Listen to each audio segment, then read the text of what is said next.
What is going on, guys? How's everybody doing today? Welcome to Into the Void with your host, Sword, and that's what we're going to call it until it changes. Guys, that's what I'm going to call it. And it's powered by the one and only Peach Red Bull, not a sponsor, just a fan. Let's get on into the Restream chat real quick and do a roll call. We got JW, Starseeder. We got Patrice Marie, Mythic Variable 9. Leslie White, Hawkmoon Prime, Mad Scottish Geck, Mary Lizzie, what is up? Holla. Let's see who all we got. Law of Evolution. Dude, what's up, fam? How you doing, Law? Long time no see, man. Good to have you. We got Danimal. I know the Quarren stream. I love it, man. Love it. Heck yeah, what is up? We got .com in the chat. Scottish Jim, welcome to it, guys. Listen, can't you tell? I'm full of excitement. I am hyped up, guys. I have been looking forward to this podcast for weeks, guys. Months and months. Well, I've been wanting to do it for months and months. Been working on it for a little bit. Had a great conversation with Mr. Jordan Murphy from the Galactic Hub Defense Force, guys. And the stars and the planets all lined up. We got some people together to get on and get together and do an interview today with these guys. I want to introduce these guys to you guys, or to you viewers out there, and kind of highlight on what they're doing. Guys, let me go ahead and jump on. What is up, VB and Savannah, Warcrown, and Big Pidge? How y'all guys doing? Listen, guys, Discord links below. We're going to do this interview. After the interview, we'll be taking some calls in and let part of y'all guys in the community come on and be part of this conversation. So, guys, I'm going to jump over into the Discord call, make some introductions, guys, and we'll go ahead and get this thing started. So, guys, thank you all for coming along, and welcome to it, everybody. Let's jump in over here. Yeah, no, my base Welcome is to down. it, guys. How you doing? We got Mr. Jordan Murphy, Mr. Slim, and Black Cat from the Galactic Hub Defense Force. Guys, how are you doing today? Very good, thank you. Thank you for having us. Oh, man, Yeah, it good, is such a thanks. pleasure. Yeah. Awesome stuff. Well, listen, what I wanted to cover today was I've been hearing a lot of great things and wonderful things you guys have been doing for the weekend community missions. A lot of anti-trolling tactics and stuff like that to help just us normal players enjoy the game. I wanted to bring you guys on and introduce you and kind of get to know you guys a little bit and talk to you a little bit about some of the work you do that enriches the gameplay experience for many, many travelers. Yeah, no, Man, no problem. Shoot, go ahead. yeah. It's definitely something that we do spend quite a bit of time on, and since the community events have gone live, we've been there for the last. What are we on week 15 now? This is weekend 15 now. Shit, I think so. I lost track. Yeah, it's a long time that we've been there, but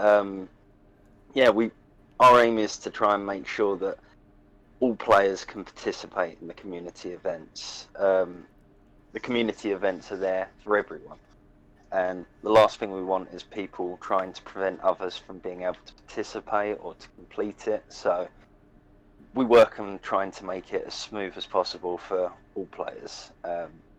That might mean dealing with players that are trying to grief kill people that are trying to interact with the monuments, or people that are intentionally creating large bases. Now, this isn't to say that people aren't allowed to build bases there at all.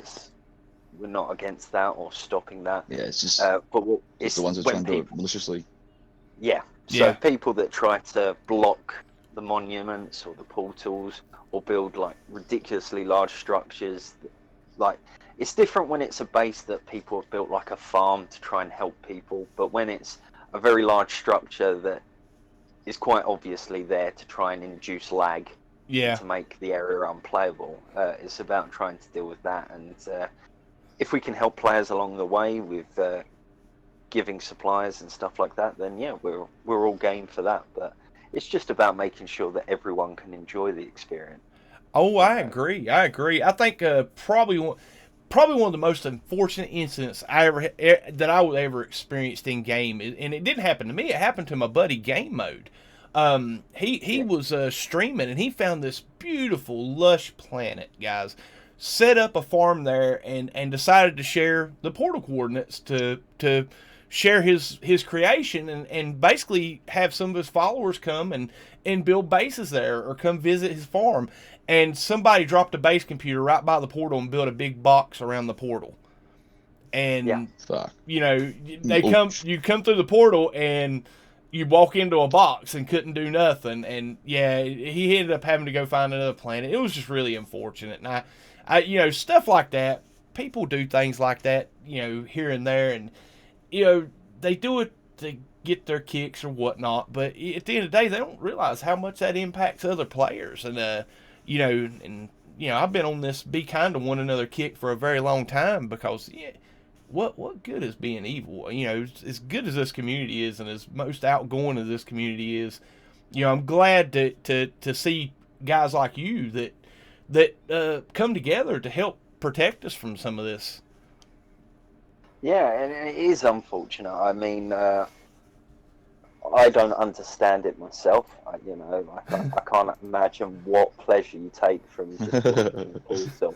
Like, there's plenty of fun things to do in this game, and building a box around a portal, I don't see the enjoyment in that personally.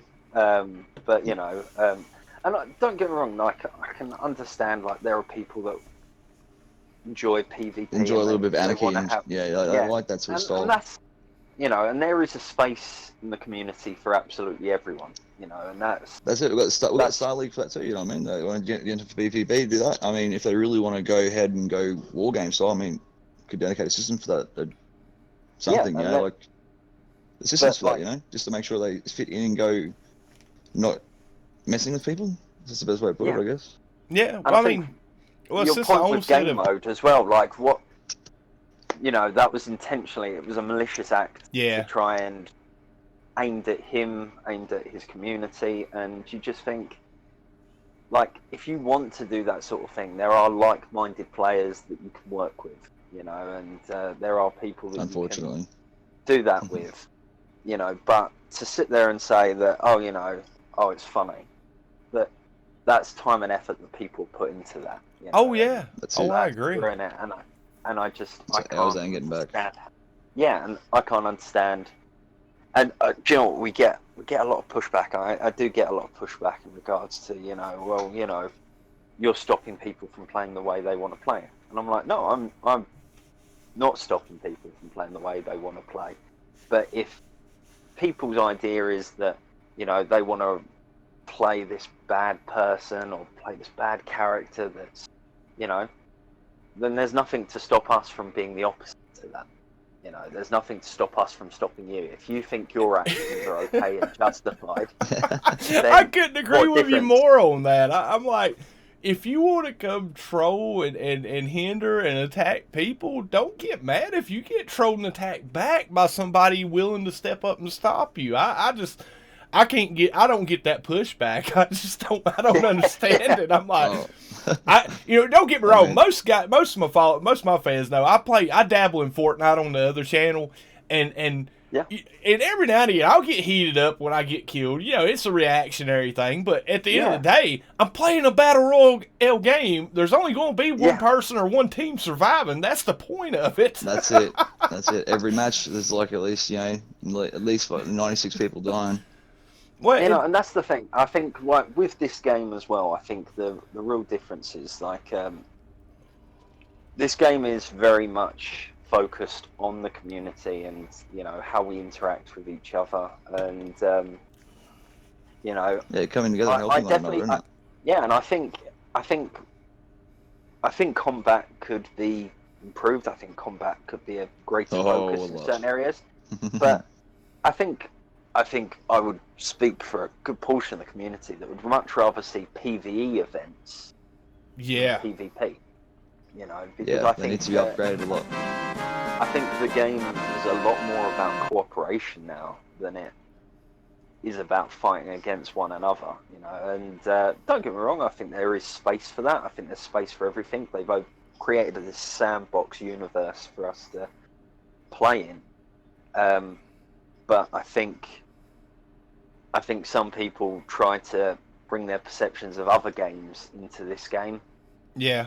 And too then heavily. sort of get surprised when they realise this isn't really what they expect it to be or what they want. It's not made for that.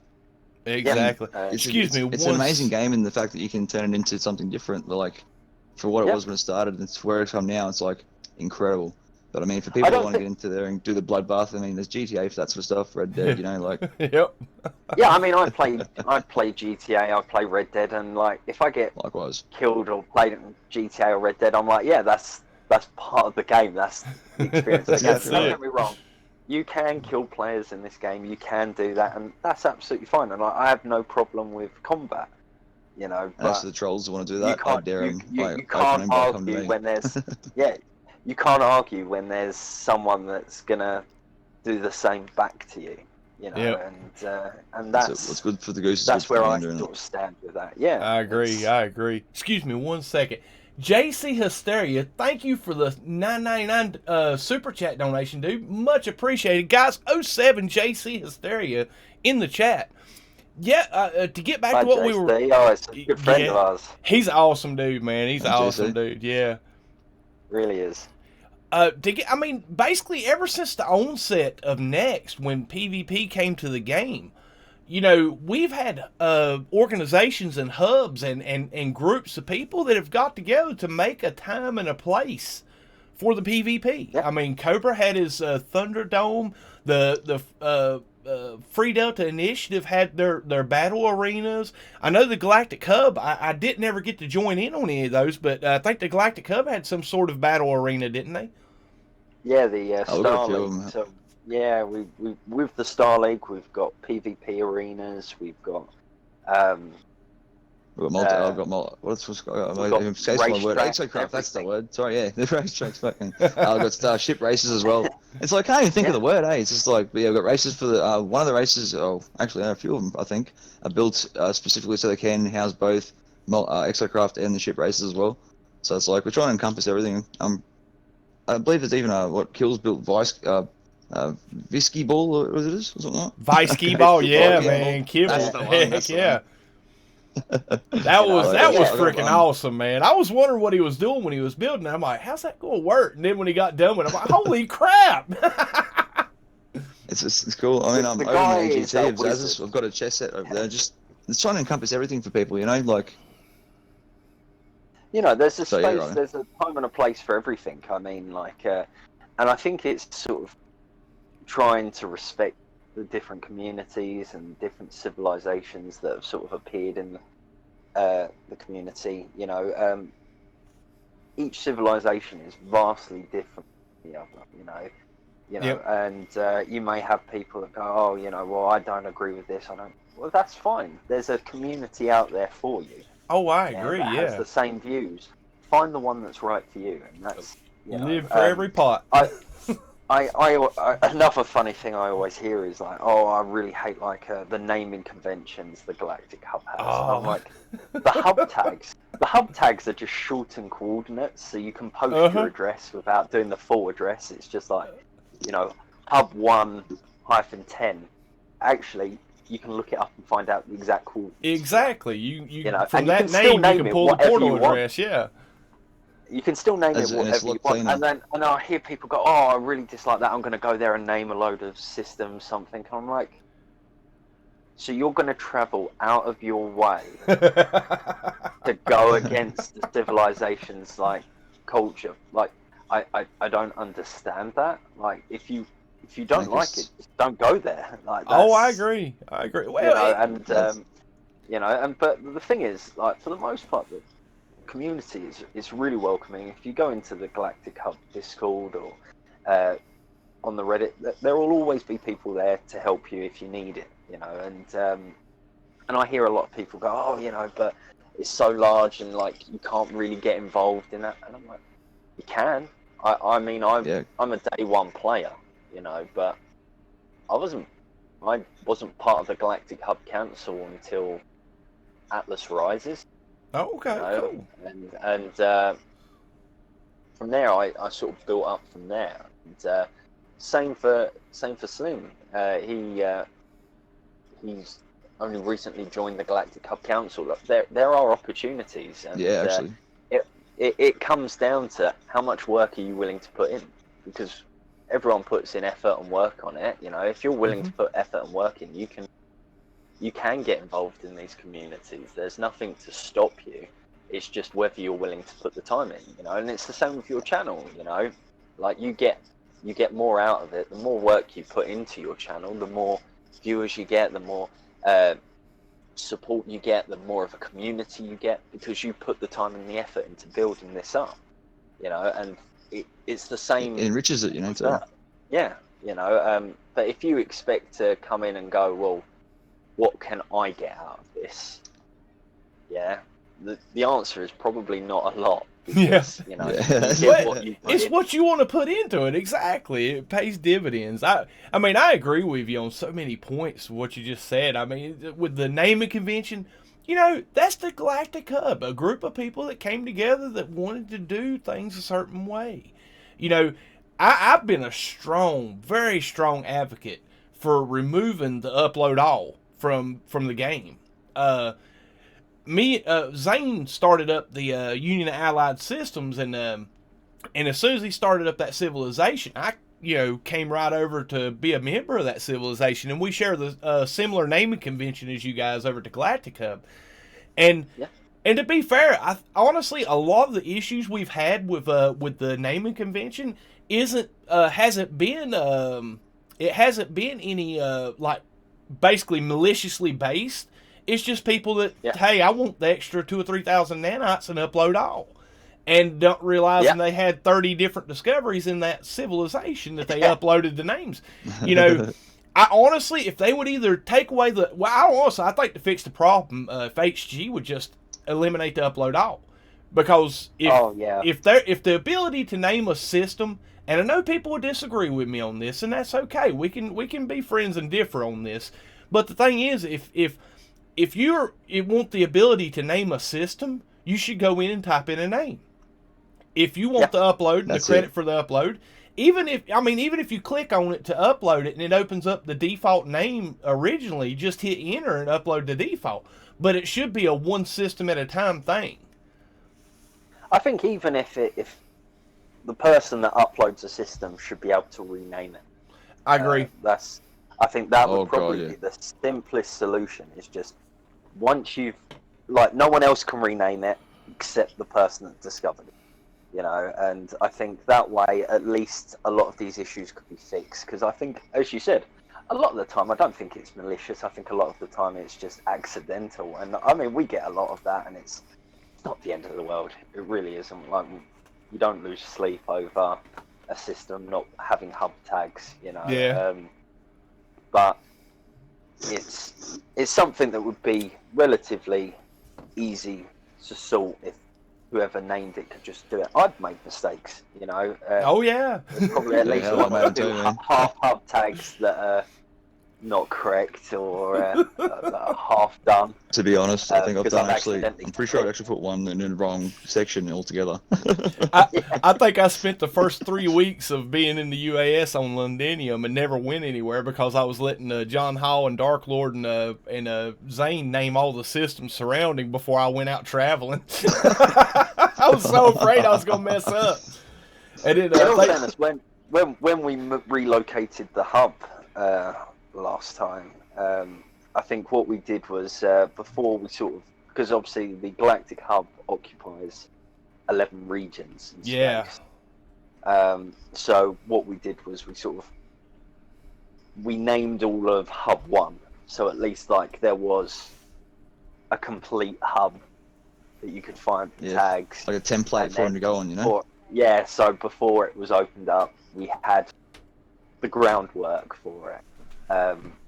But yeah, I mean, my plan is I've definitely got to go and pay Londinium a visit because, you know, it's such a lovely system Xaines discovered. Oh, I agree, man. Yeah, between him and Dark Lord, they found Londinium and Sinon, two of the most beautiful planets in the galaxy, and it just peaceful, and it was rare because they're peaceful on all on platforms and difficulties. So, Yeah, Huh. yeah, and that's an extremely rare find.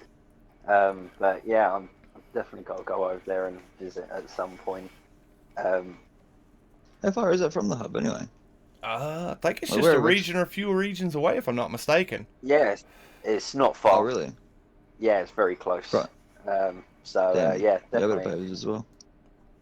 But yeah, it's you know, I've got a lot of respect for Xaine and you know, Oh, the UAS as well. Such a The mind-boggling stuff he does on his website. community.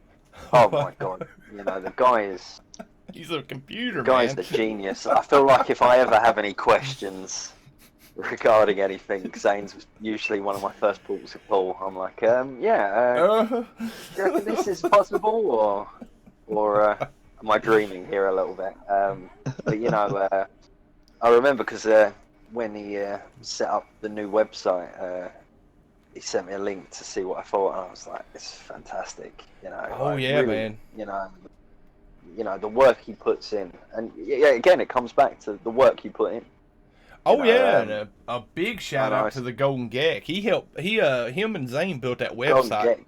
Yeah. Yeah, the Golden Gate's done a fantastic job, you know, and you know, a lot of effort has gone into it, you know, and like I think people lose track of that and like the time that people have put into this, and it's the same with you know, I think a lot of new players take for granted like navigation, you know, like the Pilgrim Star Path, you know, Pahafu, he built that. Like, this is a player-made navigation tool. You know, like, Hello Games didn't give us the means to navigate this way. This was something that a player created and put the time and effort into doing.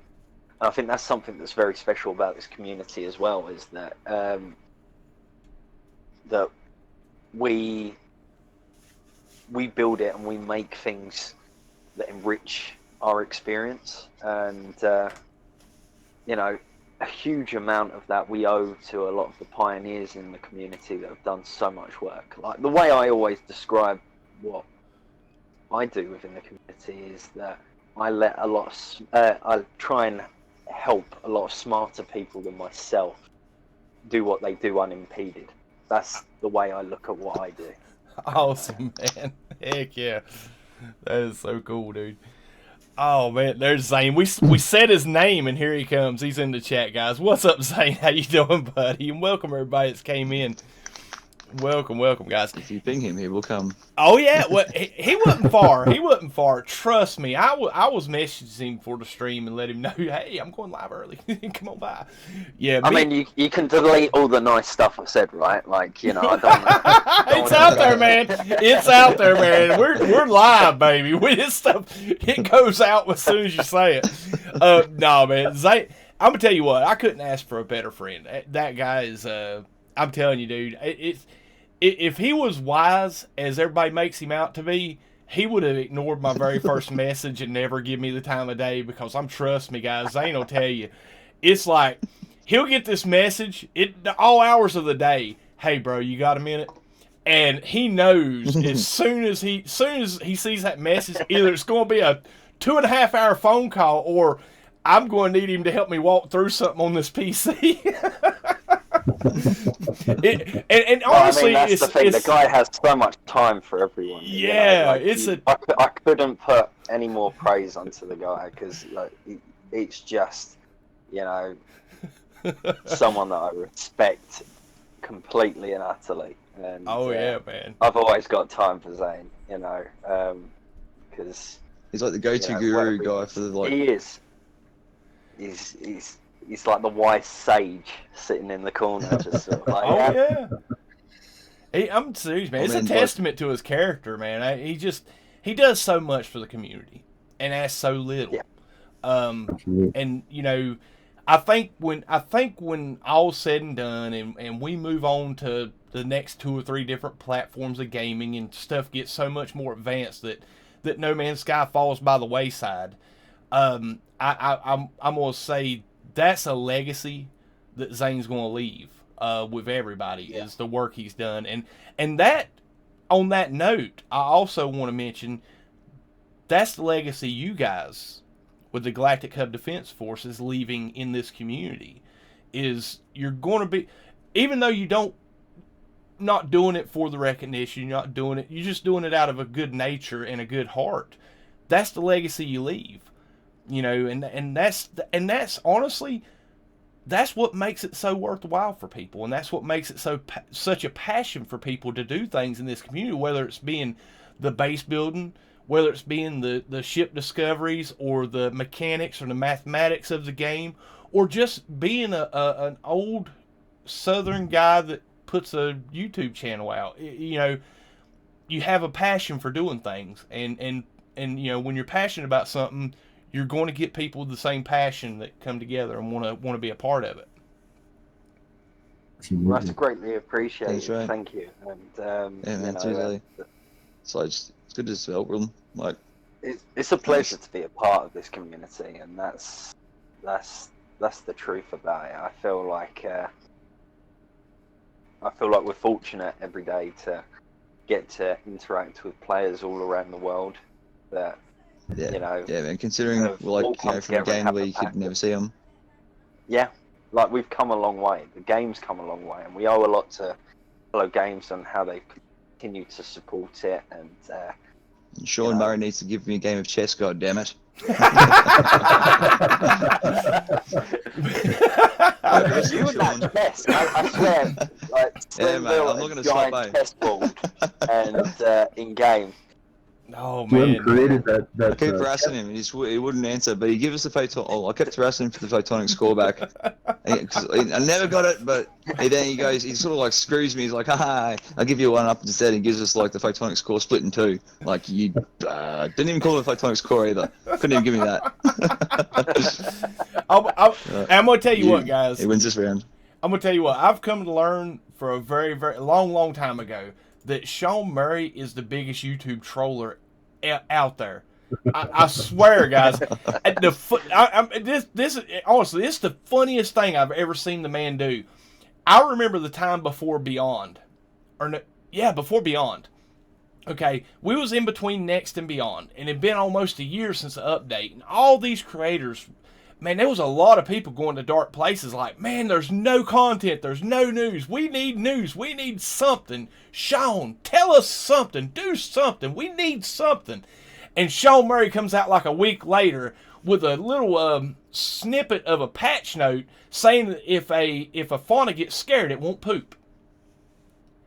And I'm like, dude, what the most awesome troll, oh my god. You just made everybody talk about poop for 2 weeks. That is freaking priceless. Yeah. Oh my god, yeah. Like I say, man. The ultimate shit posting right there, isn't it? Like I say, literal shit posting.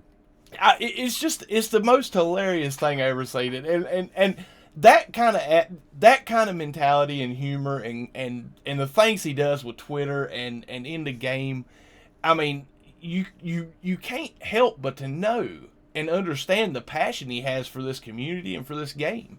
I mean, when we come together and say, hey, we want to see this, and it comes a major talking point in some of these community channels and some of these community forums, a few months later we get it in the update. Yeah, man. And to be fair, it's rare he actually listens. And to be fair, the bite beat, I got multiple saves. Anybody knows me knows I got multiple saves. I play the game a lot. I've never got the bite beat equipment on any of my saves. It just doesn't interest me, but I'm super happy that he added it to the game because that was something that one of his team members were passionate about. It was something that people would love to have seen.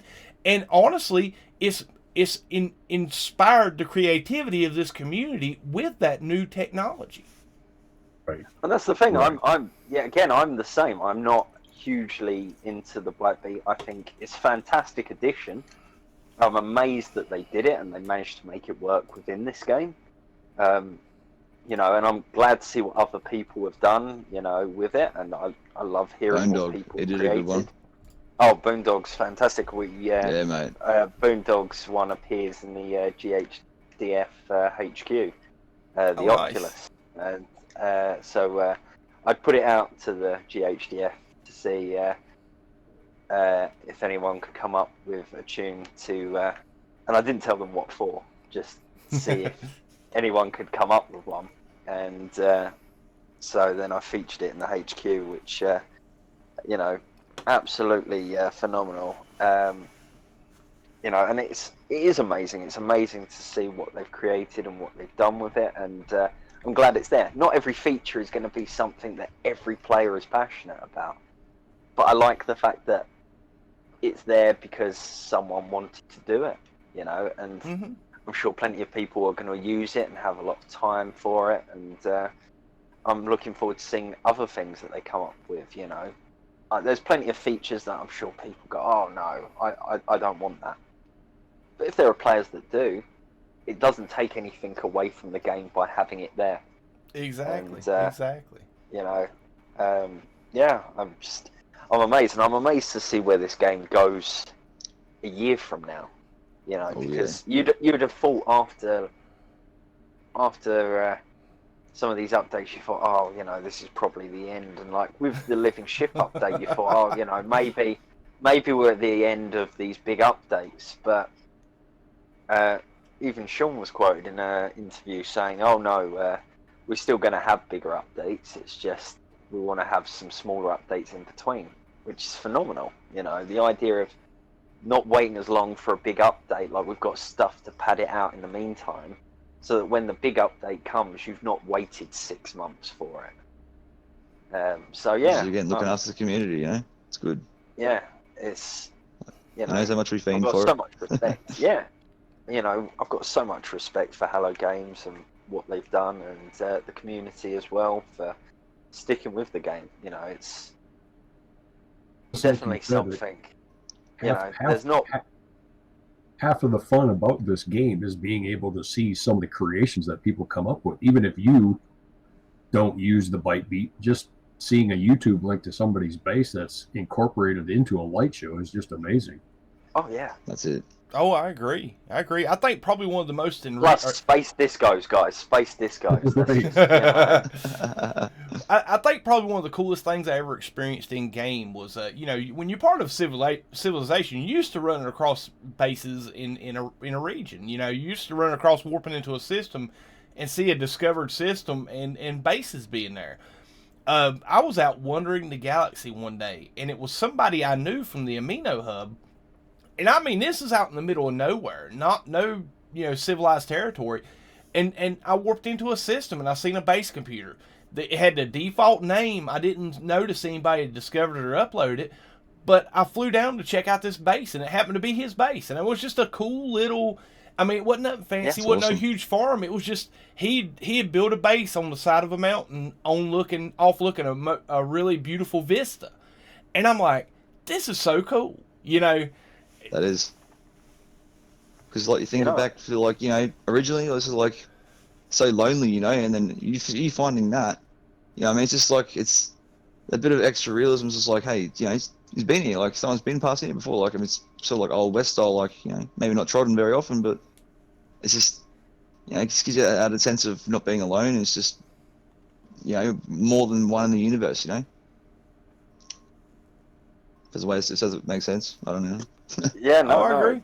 Definitely does, you know, and yeah, it's, I feel like, and even things like just NPCs walking around is just such an important part to this game, like just having that sense of, this is a living, breathing universe, and I think I would love to see more updates that focus on, you know, adding to that, you know, having NPCs running around on planets, you know, interacting, hostile NPC that are fighting each other, even like pirates. Yeah, and I think adding on to like space battles and like maybe bringing in some of that faction, you know, that and like bounty hunting, I reckon. It's a good one. Yeah, I think there's so much that you can add to this game. I think even now, Hello Games are still coming up with ideas that they'd love to realise. Well, I mean, I remember back when we were doing the last ARG that they ran, and they were talking about Waking Titan. Yeah, the wear and all that. The wear the wear units and stuff, and the people that were in the iteration or in the simulation and stuff, trying to save them and all. And the whole time we were looking at that wear logo, and everybody saying we're getting VR, and thought that was. They thought, when Beyond, or I think it was Next dropped, everybody just, I ain't going to say everybody, because a large part of the community were like, we're getting VR for this game. And it didn't come with Next, but honestly, I think Sean seen the reaction of the community and is like, oh crap, we're going to have to give him VR now. We're going to have to do it. Crap, what have I done? I've played VR, and I think it's fantastic. I played quite a few VR games, and I would say it's my personal favourite VR game. It's always built for it, eh? It feels that way. It feels that way. It feels like they really did consider it. And I'm not someone that really gets a lot of motion sickness and stuff like that, but it is so comfortable to move around in VR in that game, and to fly, it's not uncomfortable. It's not uncomfortable to jetpack, and I did the first thing that you've really got to do when you've got VR, which is the orbital space jumps. Mm-hmm. Doing that in VR is just incredible, I didn't think it would be possible for a full game, and I felt like perhaps they would have done part of the game in VR, they might have done a section, a flying section or something, but then to port the entire game, and to not charge a penny for that. I would have paid full price. Oh, I agree. Mate, it's to the point now I'll start paying money for it. If it helps out the gamers, it helps them out. Yep. I have absolutely no issue doing that, and to be fair, if they ever got to where they wanted to make money, they'd put merch out. And I hope they do, actually, to be honest. Show of hands in the chat, guys. How many people want a No Man's Sky t-shirt from Hello Games? I do. I'm down. I'm fortunate. I went to the meetup in Guildford last year, and awesome. I'll be going to this year. And Hello Games sent us all out hoodies. So I'm very fortunate to have my Hello Games hoodie. Mm-hmm. Oh, trust me, I'm flying over in August. Well, I look forward to seeing you there. I'll be there again. Yeah, well, I've been putting a little caveat with it. If this coronavirus stuff doesn't chill out and settle down by then, and there's still travel bans and stuff, I may not risk it. But I'm not too worried. Yeah, no, I can understand that. Not worried too much about the virus as much. I'm just worried about getting over there and then they slap a ban on it and it takes me 2 weeks to get back, or 3 or so. Yeah. Get me a raft and start paddling. What's the legality issues for entering the country over there? Do what now? I might have to look into that, actually. What's the legality issues for entering the country over there? I might have to look into that. And stuff. Up until this coronavirus, it was pretty open and free about traveling back and forth from the States to the UK. You just had to have a passport and whatnot, and proper paperwork. But I think with such a fright of it right now, a lot of people are just shutting down events and stuff like that. And it's until this gets kind of contained and kind of resolved and fizzles out, it's probably going to be a little tricky traveling back and forth. Yeah, that's true. Yeah, go one way and get stuck there. It'd be sort of unfortunate. Yeah. Either that or just be somewhere in an area where, say if somebody had the virus or tested positive for virus and be quarantined, until they see if you show symptoms, stuff like that, kind of delay or postpone. Because for me, I'm just going over. I'm flying in on Friday and planning on going back on Monday. So. Oh, nice. In all fairness, you'll be giving Xaine that 2 a.m. phone call. Mm-hmm. Can I crash on your couch? Oh yeah. He's coming down too. Him, I believe Golden Geck's coming down. we got a pretty good, pretty packed out itinerary for 3 or 4 days. Well, I'm looking forward to meeting you there. I'm planning on going, and it was a great time last year, so you won't be disappointed. Oh no! It was. Xaine just posted in the chat, so we'll make sure you get your daily meals, jelly deals, haggis, and chips and gravy. Haggis. No, it's pie mash with liquor. Pie mash with liquor right there. Oh To man! get you on a proper meal. He said you ought to start you ought to think up some of the kind of like a European or British food that you would like to try, and we'll go out and hit a few of these little restaurants or cafes or something, and that way you could try it. I'm sitting there like, dude, I have no. I'd rather go to a burger and fries joint and just eat. I'm fairly picky.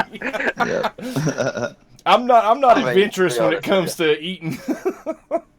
A creature of habit, eh? In all fairness, I'll be honest with you, British food's not that adventurous either, to be honest with you. But yeah, I mean, it would definitely be worth it, and I'm excited to see how many people turn up this year. It was a good turnout last year, and hopefully we'll get a good number of people here and can all have a drink. Because this year, last year I was driving, so I couldn't drink. Oh but man, I think I'll be getting a hotel this year. So nice. Yeah, Leslie White said, "Well, we can force tea on Sword." We'll be honest with you, man. When I come over, I'm gonna show y'all guys how to properly prepare tea. Okay. You brew it, you pour it in a pitcher, throw 3 cups of sugar in it, and stick it in the refrigerator for about 6 hours. You're good to go. Drink over ice. That's how we drink tea here in the South, guys. We drink tea in Australia, we tip it out, and we drink a beer. There you go. I love it. The funny thing is, I spent a month out in Australia, and he's not joking. Oh man! See, Foster's. We don't drink a lot of tea. I mean, no, don't get me wrong. I'm perhaps stereotypical. It's Australian for tea. In all fairness, in Australia, you don't need to prepare a tea. You just put a tea bag in water, and you come back in 10 minutes, and it's tea. Because it's just good to go. You don't need to pour water out there. We have two temperatures over here, hot and fucking hot has. Yeah, man, Lava Lamp's one of my awesome. He's basically my personal arms dealer right now. But Lava Lamp 64, man, he's been telling me how hot it's been over in Australia, man. That's been brutal last summer, wasn't it? Oh, bro. Oh, mate. Yeah, it's bad, man. Bad. Like most. Without getting too far into it, because we'll get real about it. But man, like shit got torched bad. Like, so I mean, I was spinning out when they were reading out numbers. I'm like, how do they actually, quantifying how many animals got torched per kilometer? I'm like, that's just still seems weird to me. But it's bad, eh? Like, even like the economy in general, like we were already feeling a bit of a pinch before with Corona crap and all that stuff. And like, so it's like we had drought, we had fires, we had flooding. Which is actually kind of funny. I got a picture on my phone. There was actually a shark, one on Main Street. I think it's Byron, which is Byron Bay down in down in the border of Queensland and New South Wales, and that was pretty messed up. And then it's rough. It's not. Yeah, it's getting a bit on the short side, but should be right. Definitely. We dig in. That's right. Well, y'all are a hardy bunch of people over there. Yeah, you can't snuff us out that easy. That's right. Awesome. Well, listen, let's talk about basically. I think Jordan said he was a day one player. How many of you guys are day one players? Yeah, same man. Day one player because of Australia. Stayed up till midnight till it got released. Didn't finish downloading until about 3 a.m. And I stayed up till about 5 and got to work at 9. It was horrible, but it was worth it. Man, it's a boss I'm king. a day one player. Obviously, I'm on Xbox, so it didn't come out till later for us. But I've been here at the Galactic Hub for a little over a year now. Oh, awesome! Heck yeah, yeah. Unfortunately, we have all sorts. Yeah, Yeah, I didn't come into But it until Atlas Rises myself. So you know, Yeah, it was a because, good man, a time lot to of join. people- To be honest with you, Mm. I mean, Yeah, you I've missed out got on a all very, the bugs. I mean, I've got a very Something. special place in my heart for Atlas Rises. See, like I know, Mhm. like it created a lot of issues. It had a lot of bugs, but like it added so much. Atlas Oh, Rises, yeah. that like the whole story campaigns, and you know, and it felt like probably one of the biggest steps. Now, obviously, I can appreciate that. Obviously, things like VR so much harder to build, so much harder to implement. But I mean, like Atlas Rises, it felt like such a meaty update, and it was like the first really meaty update, because you think Yeah. before that, you know, we'd had like an update with base building and an update with Exocraft, and then Atlas Rises was just a step above that. I remember reading the patch notes for Atlas Rises because I remember they released those. I think it was the day before. I think they released the patch notes, and I just remember going through the list, and it was just pages and pages and pages, and I was like, wow, this is incredible. I mean, I think the game's in the best state it's ever been currently. That's not to say, yet again, that they can't add a lot more improvements to it and fix other areas, but you know, it's definitely in a really good place right now, and I am excited to see where we go. I think we've definitely had a major step in the right direction, and I I'm agree. really excited for the future. I feel like I do feel like that actually, rather than coming to the end, that actually we may be at the point where now we're starting to see the turn where they can really start to implement huge changes, because you know the groundwork is all there now. You know, I feel That's like it, next gen anything can that's pick it up. added now. Yeah, do you know what? And I hope it does get a next gen port. You know, and I would happily worked for pay GTA out for a 5. next gen. Yeah. Yeah. Well, see, You know, that's and what I I would- was thinking. You know, the newer technology coming out in the next gen consoles, and with PC technology, I mean, we've took some drastic leaps in PC technology as far as speeds and graphical capabilities. I honestly, I don't think Hello Games is done.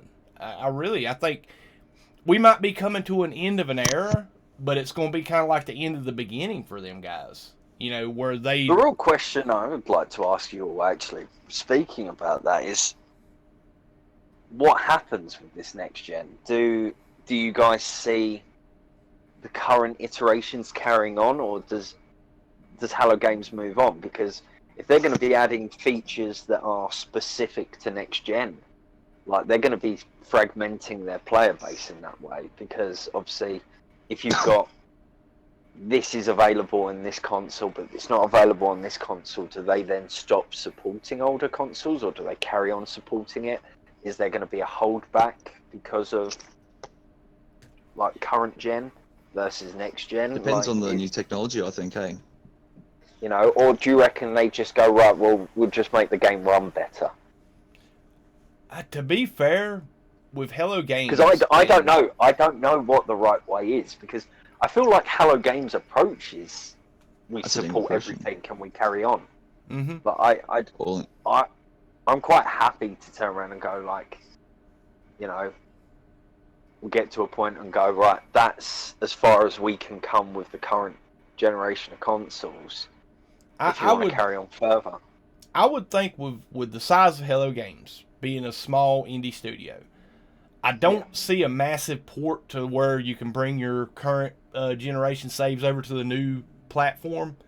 I see it more kind of like a Minecraft, where it's like it's going to be No Man's Sky PS5 or Xbox Series X edition. Yeah. Or, and that's always been in the back of my head for a while now, is possibly they're working on No Man's Sky 2. Or, you know what I mean? It might be similar premise, similar galaxy, similar mechanics, but new story, new maybe what happens after it decides to reset it or something. I don't know. Yeah, it might it might be something just the same, I but mean, completely the different the story on the new platform. Yeah, the story's there. I mean, like, if you go through the lore of the Atlas, spoilers for anyone that hasn't.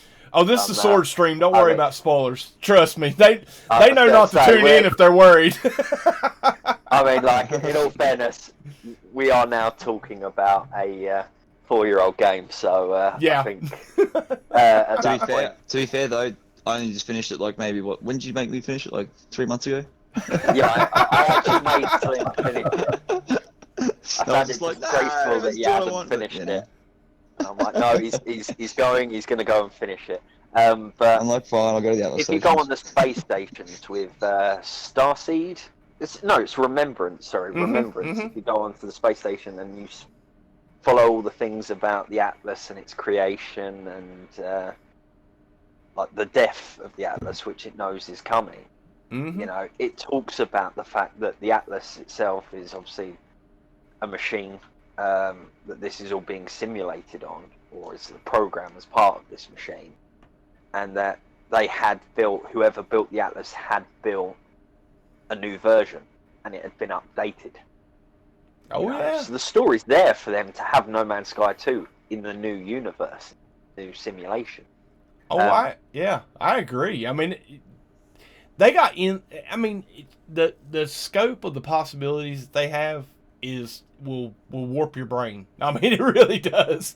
They have so many different things that they could go, any directions they can go with this game, in any time and any part of it. That, you know, as a fan of the game and as a member of the community, I would love, you know, and I hope they have plans for either a new game on the next platform, or just updated of, you know, continued updates, and then features that older platforms can't handle be left out of those updates for that platform or something, you know. But I think Sean's not done. The crew at HG's not done with it, No Man's Sky. There's too strong of a community, and too many people just, you know, basically waiting with bated breath for the next piece of content. Would be really amazing if Sean had the forethought to say, you know, that this original NMS has got the Atlas and it actually does reset. And he had the forethought to think about that and say it actually resets, and then we get a second NMS, which is the new console compatible, and you get basically a whole reset of the game, but it's now, you know, NMS 2 and the Atlas has reset. Oh, yeah. Hey, got tingly on that. I got a tingly on that. I know, right? Loving that idea. I can imagine that. Mate, he'd have to be a time traveler for that. I'm on to you, Sean, if you are. Nice. That's like Matt Groening style, bro. Like, imagine that. Oh, that's man. some foresight, like. What now? Let me ask you guys this, just to shift gears a little bit here. Let's get into talking about like some of your in-game history. You know, what drew you guys to come together or be a part of the Galactic Hub Defense Force? What was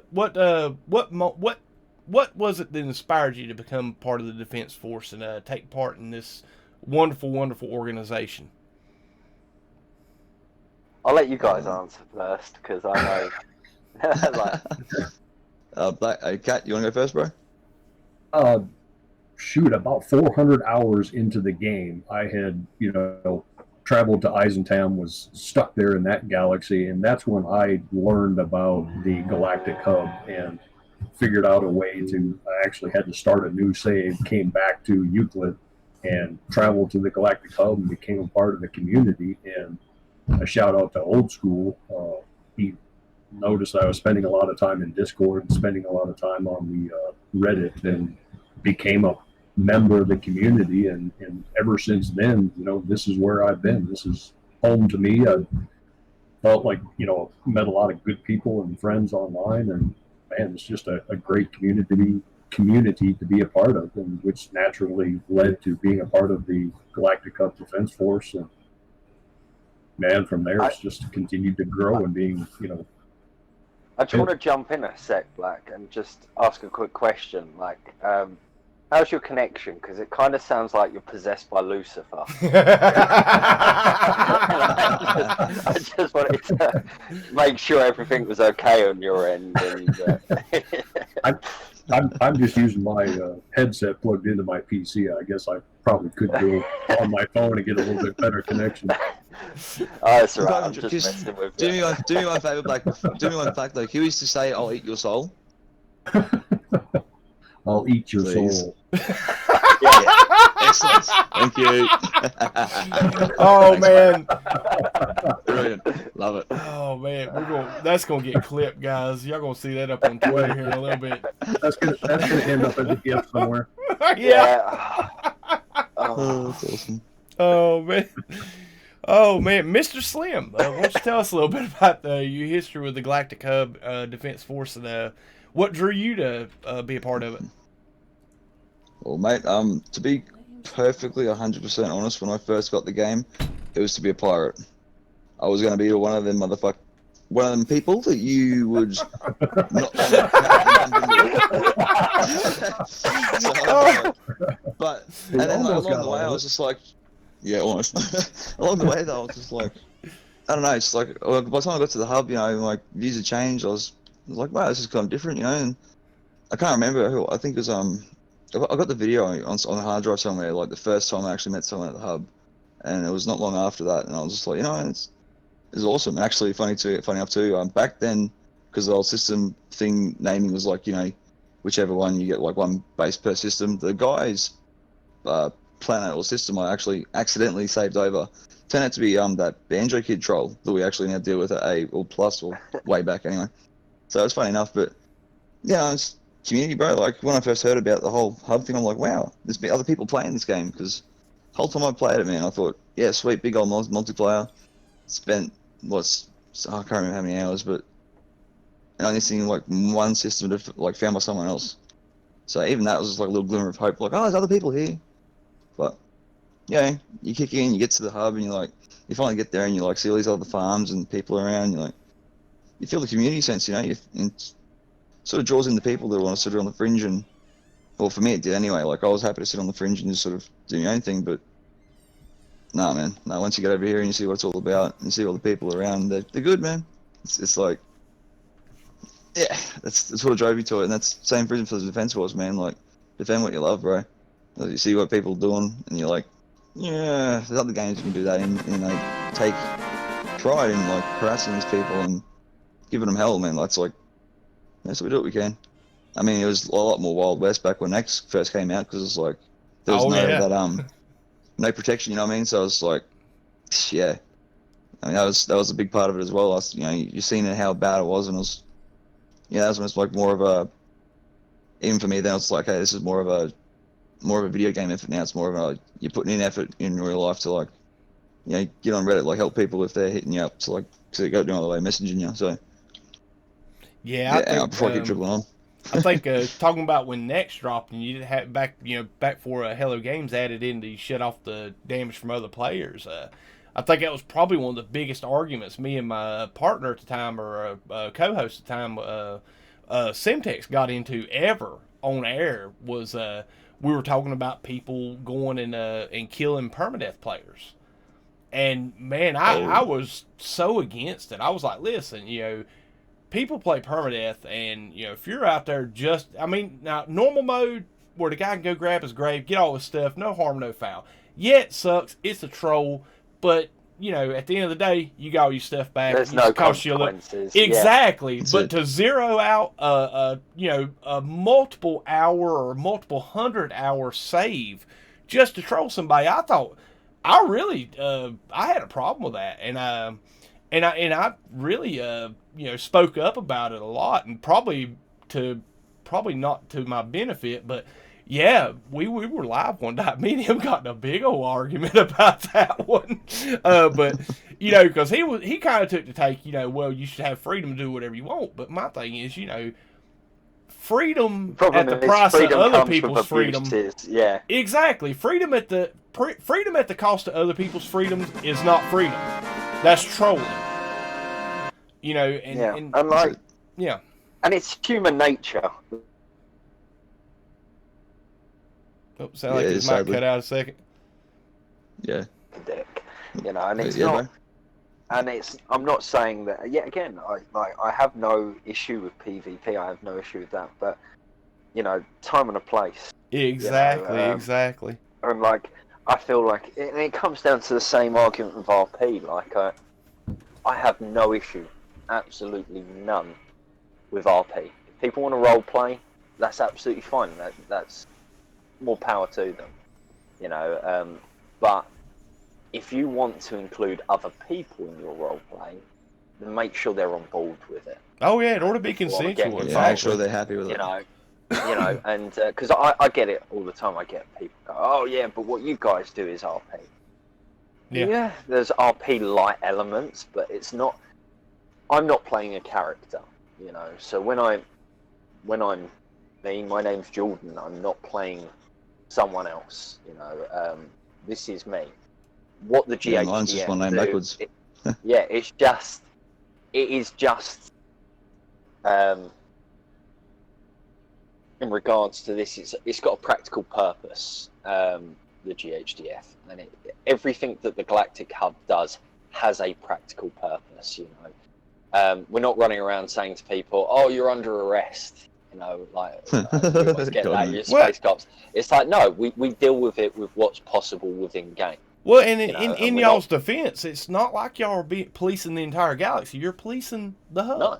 You know, it's policing the hub, and we've got involved with the community events, but purely because they're available for everyone.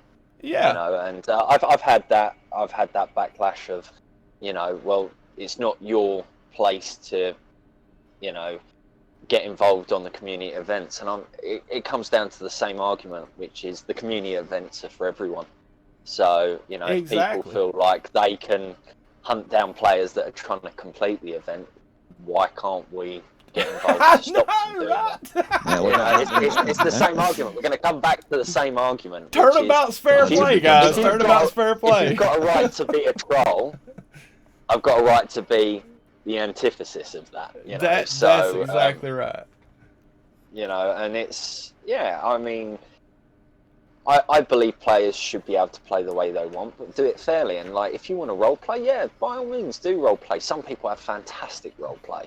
Yeah, in this community. You know, and you know, me personally, it's not something I do. You know, like as I said, you can sit there and say, oh yeah, the GHDF has role play element. Yeah, it has ranks, but the ranks actually just serve to let us know the accomplishments and how involved someone is, and you know, sort of what level they've built up over time of involvement, what sort of responsibilities that they have as a member of it. You know, it serves a practical purpose. You know, I could turn around and say, well, there's no ranks, this is what it is, but there's nothing to work towards. And I think it's always good to have goals and to work towards things. And you know, the GHDF's been a very successful Galactic Hub project. You know, you know, and you know, we've had about 360 applications to date. And only a small percentage of players get accepted. You know, I think on reserve and currently active, there's about 90 officers. So out of 360 applications, only 90 people are a part of it. Oh my goodness, yeah. Awesome stuff. Because we're looking for the right people, and it's not just, you know, and it's not sitting there saying, oh, you're not good enough, you're not this. No, it's nothing to do with that. It's about, a huge part of it is whether people are going to put the time and the effort in. Because the funny thing is, people go, oh yeah, it's just about going around shooting players, and it's like, no, it's not. You know, like you go to the community event mission, I've literally just this second come off of it. A lot of it is. I missed you by about 2 hours in a row. It's a lot of standing around. Like we can be on the community event. Each of us can be on the community event planet for hours at a time, with absolutely nothing happening for us to get involved in. You know, we can help players, but I've just come off of it, and I haven't seen a single case of griefing right now on the thing. You know, and that's that's a huge part of it. Is you're going to be standing around, you know, and you will get distress calls in the Galactic Hub, and we'll go deal with players that are causing problems in the Galactic Hub.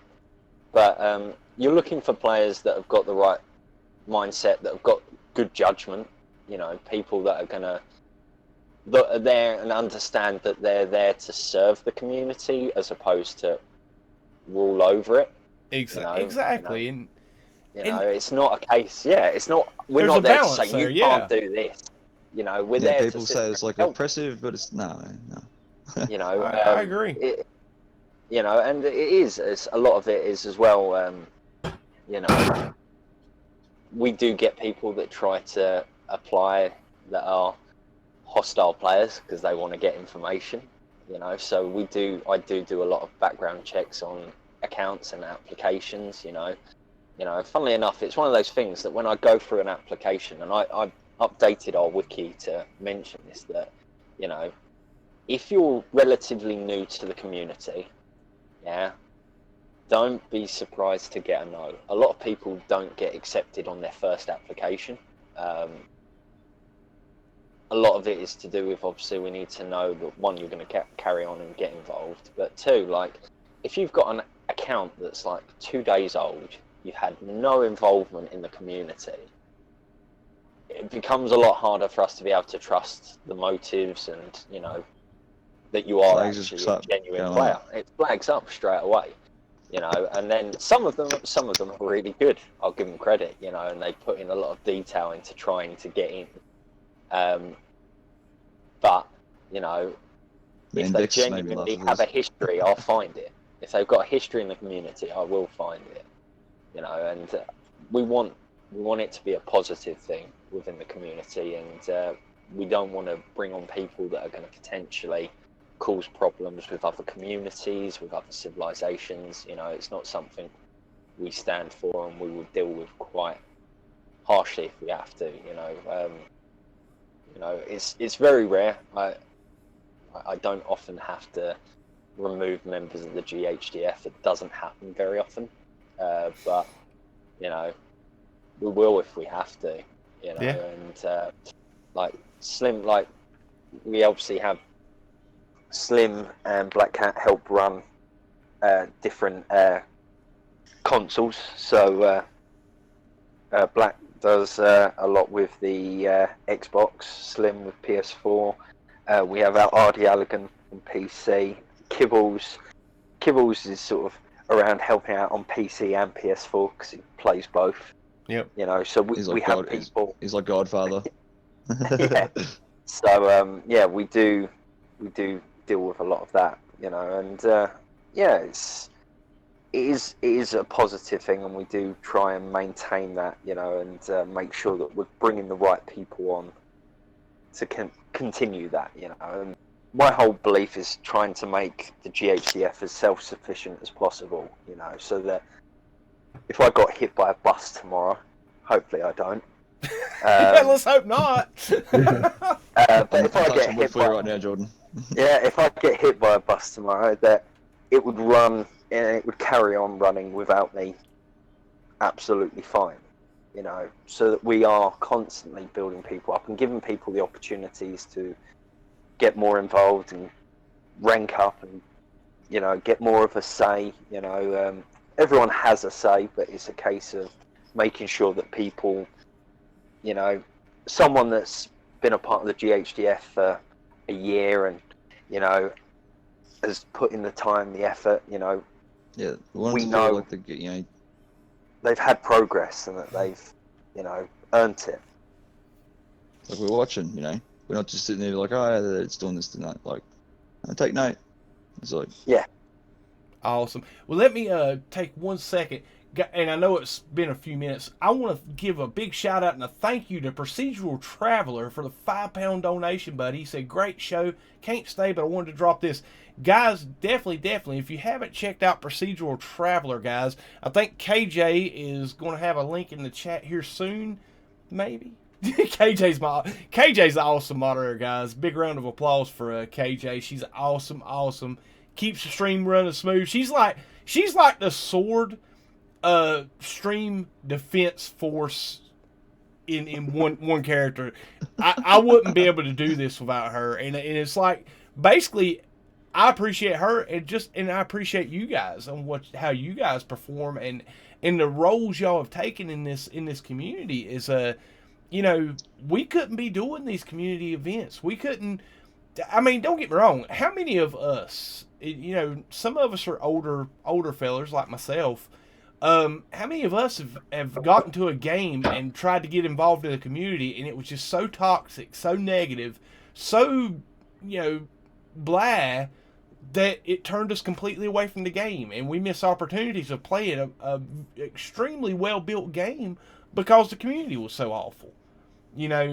That's what's so great about No Man's Sky is this community is so freaking awesome that, and so many cool and awesome members and people like you guys that help keep that awesomeness going and that beauty of having such an awesome community to draw in newer players and the existing players get to enjoy what they do because of it.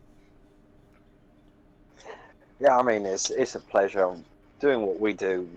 We do it because we enjoy it and because we love this community. And, the community... Yeah, and the community is extraordinary. Like, I talked about it before with, like, Pyrofu and the Pilgrim Star Path, but even projects like Black Hole Sun, and everything they did to map out black holes, like, these are things that as much recognition as possible needs to be passed on to them because the time and effort they put in, and I've worked with so many different people over the years that I've been part of this community, and you think of like I do a lot of work with Geeks Actively Making Entertainment and their YouTube channel and the Galactic Hub call center and their next to nothing videos and stuff, and I work quite close. I work quite closely with them on those. Them guys is hilarious. They're great.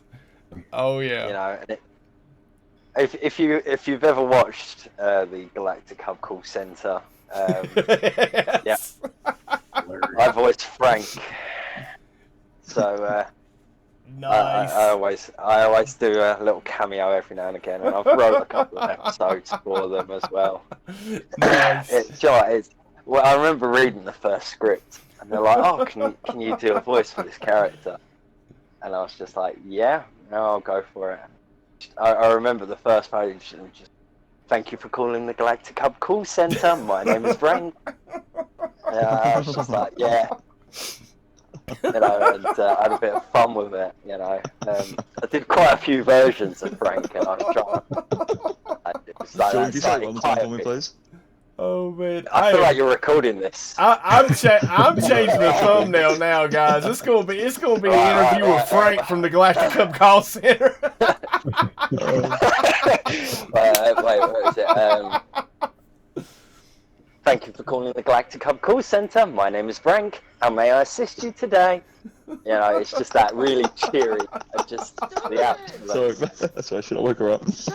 Alright, sorry, fellas. Oh, nice. Yeah, we got a customer service department at my workplace, and pretty much maybe once, twice, 3 times a week I have to call and get some information about customer service and whatnot. And when I call, we have these just 3 awesome ladies that are just every time they answer that phone, they're in such a great mood.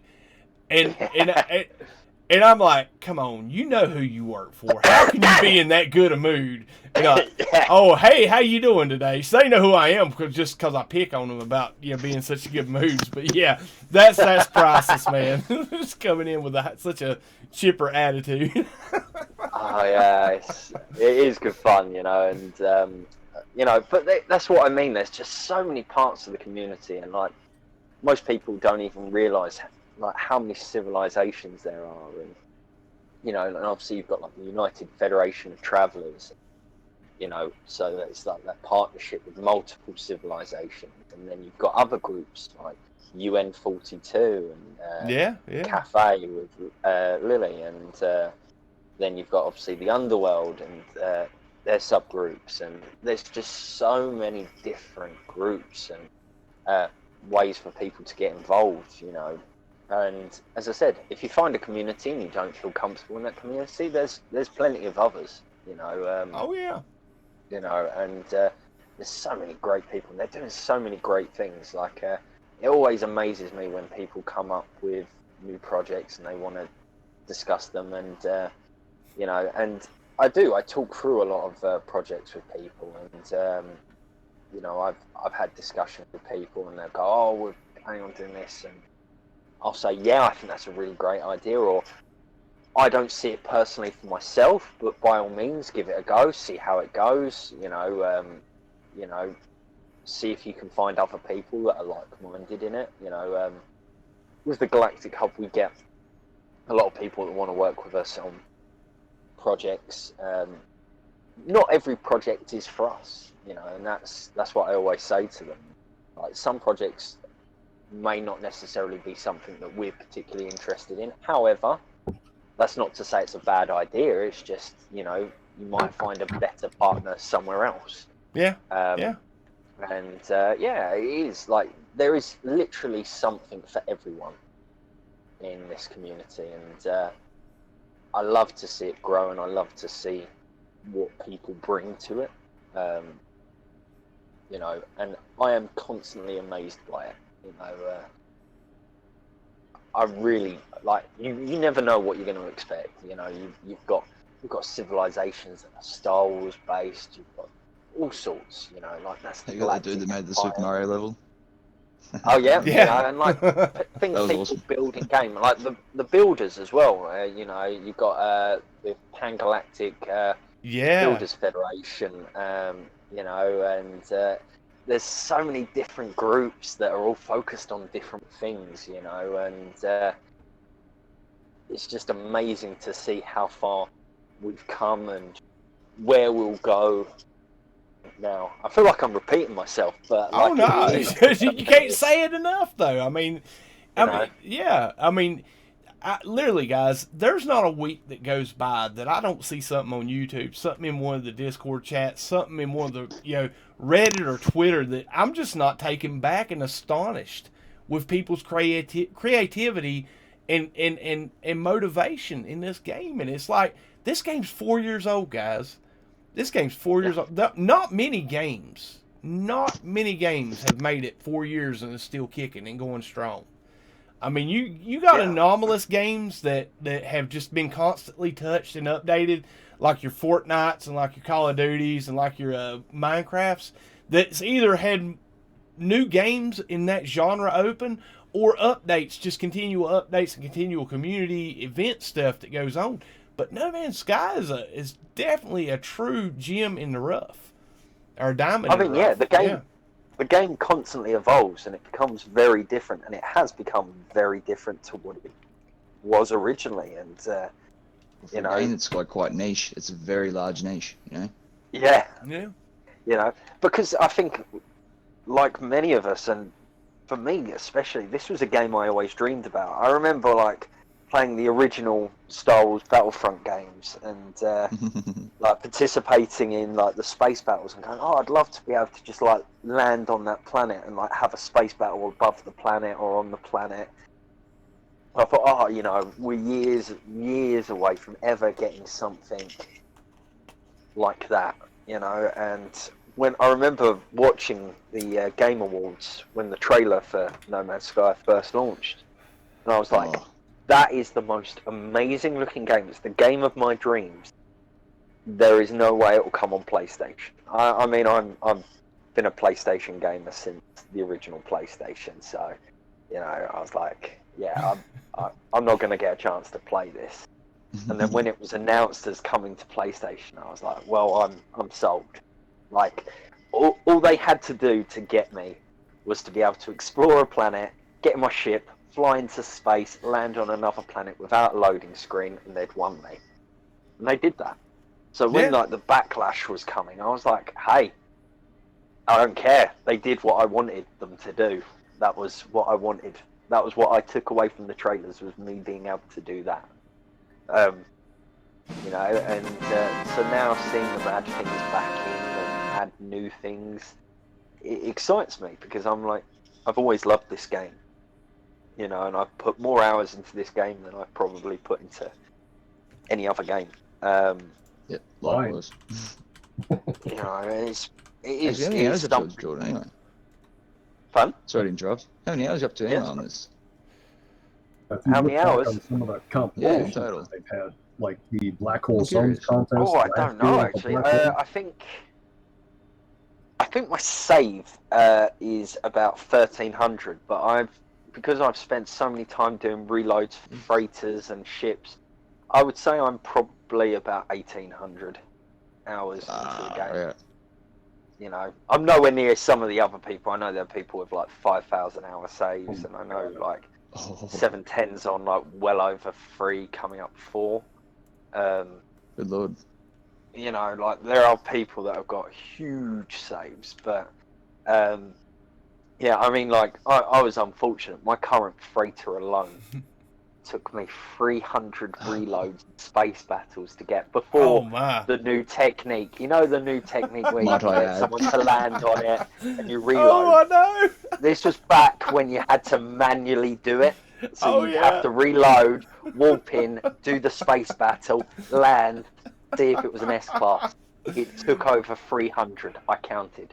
Oh my and god. then I was too stubborn to give up. And then the next guy got it in 3 reloads. So I'm like, Was that Hulk? Was that when Hulk got it? Oh yeah. yeah. The salt is real, wasn't Me it? and Hulk were going fishing for it the same night that new ship technique came out, and he's like, "Wait, does it work on freighters?" And now I'll credit to Hulk, man, because I've seen this is he's on YouTube as what is he Agent Hux. Now he's been a day one player as well, man. He's been in the forefront of pretty much the small refiner dupe. If that's something you guys remember, that one being whatever it was. Myself and Hulk and Reba were messing around the night it next came out, and I think it was Hulk that actually came up with it himself. Well, we was messing around, but he figured it out. Like, so he used to QA test for Lego games over there. But it's just like, yeah, man. I'll give credit to him because a lot of the testing and stuff like that, like he helped with a fair bit of it. I really wish I'd say he's like, he was just the forefront a fair bit of it. Awesome. So and how did you check that? Excuse me, I want to give a big shout out to Captain Steve. Dude, thank you for the super chat. And KJ, if you got a link, guys, Captain Steve is another awesome YouTube creator, guys. If you haven't checked him out, go check out his channel.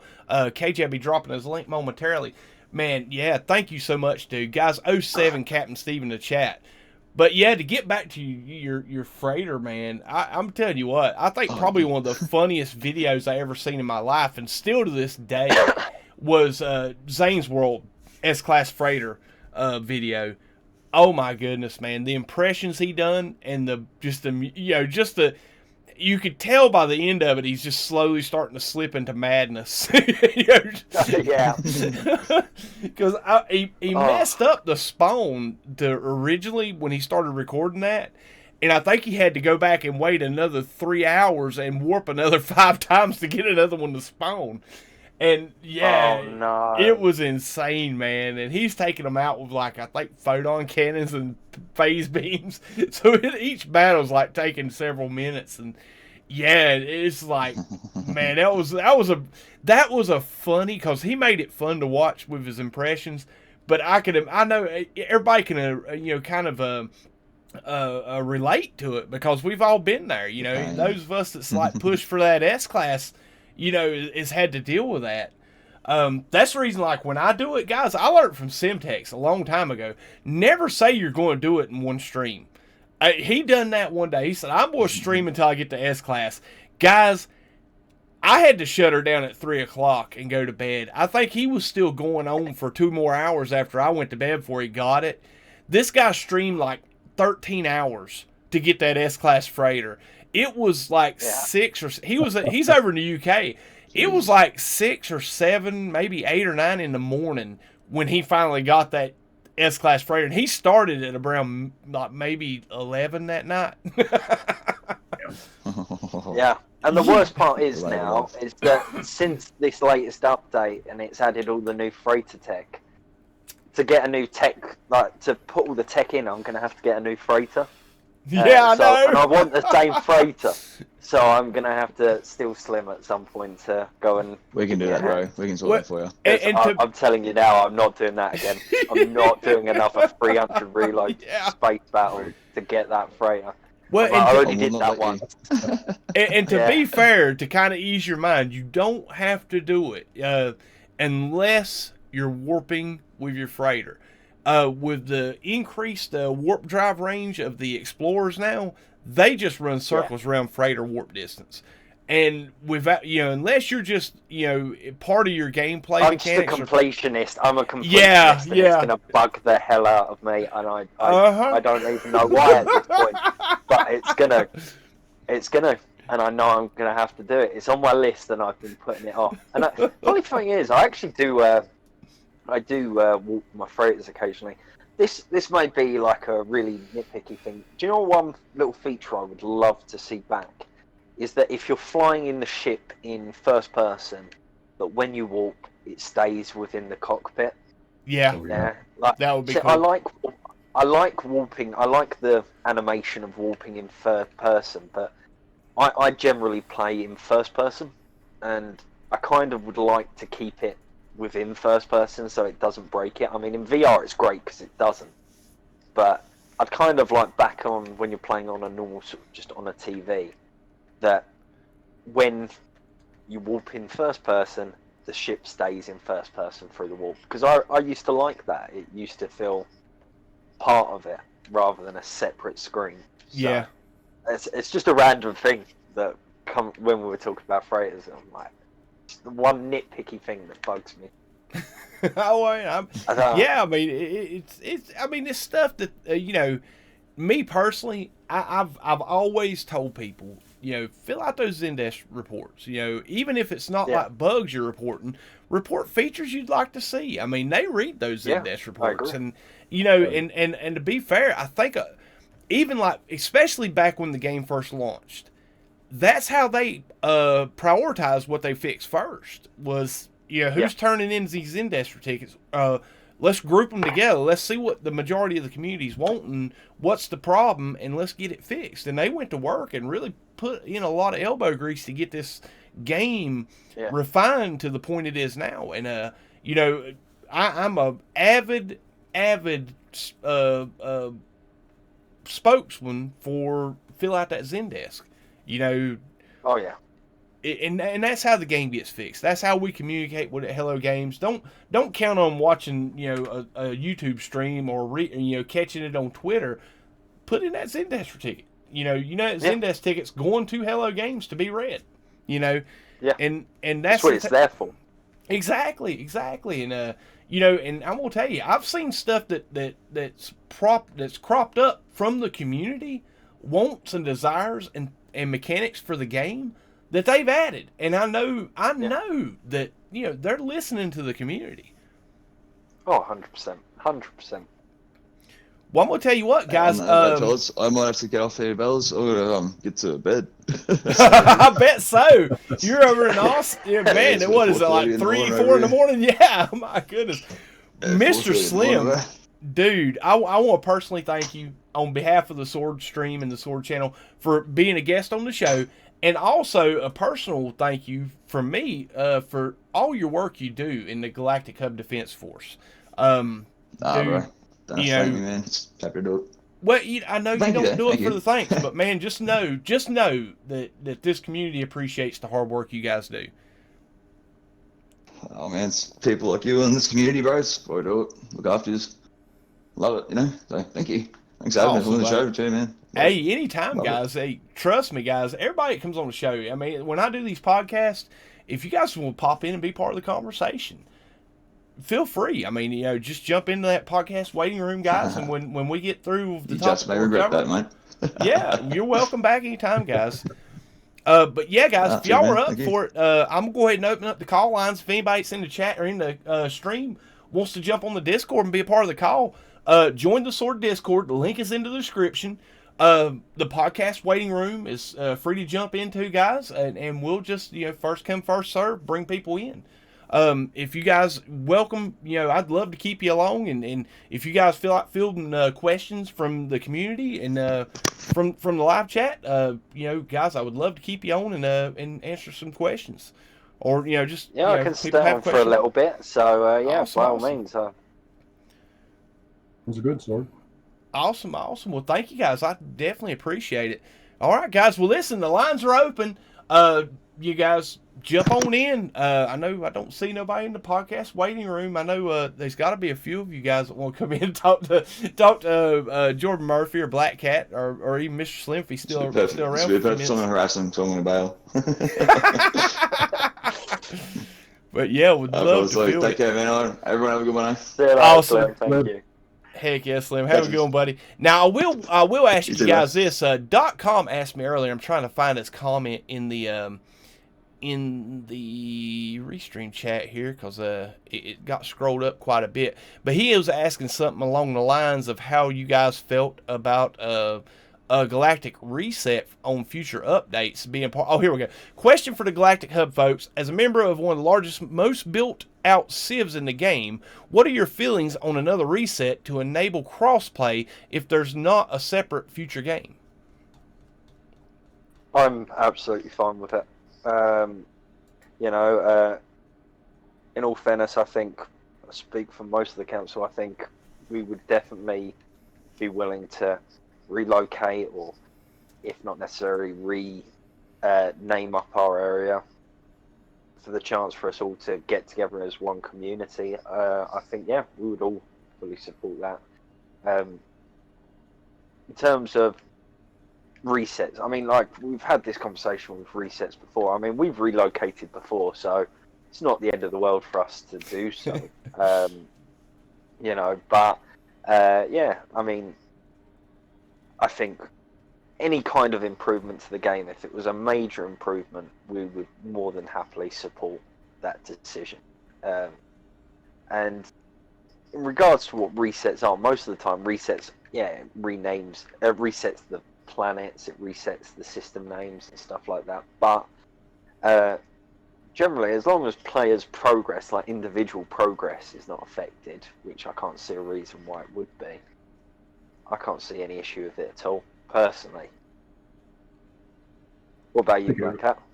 I think it would be amazing if they did have crossplay. I mean, just the simple fact that me being on Xbox, I would be able to go see some of these amazing creations like Kibbles and American Cycle, some of the builds these guys have made on PS4 and PC. Just that simple fact alone would be amazing to have cross-platform play. Oh, awesome. Give me 1 second. I'm going to answer a question. Paleo Man asked, question, when you travel to another galaxy, will all your multi-tools be damaged or just the current one selected? Paleo Man, it's just the one you have selected. And now that we have the opportunity to carry 3 multi-tools, I highly recommend anybody that's going to do any galactic jumps is to have 1 multi-tool that's just trash. Like grab a C-class jump, pistol, whatever, as your 3rd multi-tool. And have it equipped when you do the galactic jumps. That way you can just, as soon as you spawn on a new planet, switch multi-tools and you're good to go. But yeah, to get back to the conversation about the galactic reset, at me personally, I look at it as more of an opportunity than a challenge to overcome with a galactic reset. Because to be fair, most civilizations and most people that's in kind of the planning or the organizing for the civilizations can say they can look back over what where they've came from their earliest beginnings to current date and say, well, there's so much stuff that I would love to have done differently. There's so much stuff I wished I would have set as a foundation before I build up on. And with a reset, it gives us the opportunity to do that. And to be fair, as